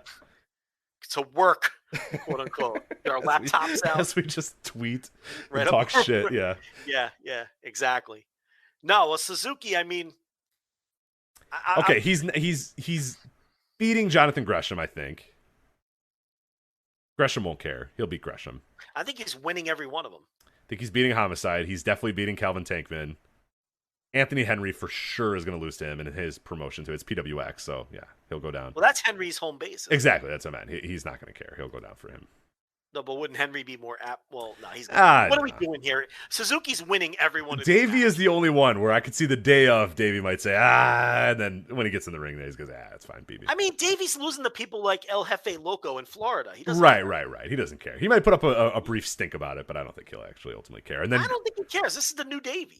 That's true. He loves Danhausen. Yeah, it's a whole new Davey. So he's out there telling people Jordan Oliver is the best wrestler in the country. Yeah. This is the new Davey, you know? He's I don't think he gives a shit. And Garcia, I mean, he's another guy. It would be his honor to fucking. Oh God, even if Minoru Suzuki said no, I want you to beat me, he would never do it. He's winning them all. Yeah, he's winning those all. And I don't know, they should be pretty fun. They'll be fun matches. The crowds will be nuts for them. Should sell some pretty good tickets across the country as well. So, indies are healing, Joe. How about the new AEW Dark in the studio? Sounds good, right? I'm into the studio. Yeah, I have no problem with studio wrestling. So, will that get you to check out Dark for once? Yeah, for sure. I watched a lot of Dark. I watched 2 hours of Dark last weekend, baby. So there you go. There's a lot of good. There's a lot of good shows. There's a lot of good matches on these next coming Darks. I'll tell you that. Really? I mean, the wrestling's fine, but some big stars. No, it wasn't just jobbers stuff? It wasn't just jobbers facing each other, no. It was stars beating jobbers, but there's one match that's incredible. Was Tony Donati on the show? Not that I saw. Tony Donati? So no Tony Donati. I did get there at a half an hour into Dark, so I may have missed Tony Donati, unfortunately. I don't think he did. He hasn't been there a year. I know. Matt Fitchett was there. Some other guys were there. Some local dudes. But some locals did some jobs. Yep. Mm-hmm. Matt Fitchett. Okay. GPA, our boy GPA was on there. No shit. Yeah. GPA. Little Chicago flavor. Absolutely. It's Sky Blue do a job. Not that I saw. I did not see Sky Blue. Okay. Not see Sky Blue. All right, that is it for us. So we'll have to figure out our travel plans for October here in a bit. But anyway, that is it for the Voice of Wrestling flagship. As we mentioned, patreon.com/Voice of Wrestling. Jump in for that match of the week. New one coming up on Monday. You can also still participate in last week's match of the week as well. SummerSlam Scrambler going on until the end of the month as well. VoiceOfWrestling.com/Discord. Also, HelloFresh, HelloFresh.com/VOW14. Promo code VOW14. We were told in the chat room that we broke the site temporarily. So maybe so many of you were coming and clicking on it that the site crashed, that VOW14 at HelloFresh. So HelloFresh.com/VOW14. Use the promo code VOW14 to get up to 14 free meals plus free shipping. And that is it for us. So for Joe Lanza, I'm Rich Creech. We'll see you next time on the Voice of Wrestling flagship podcast. Take care.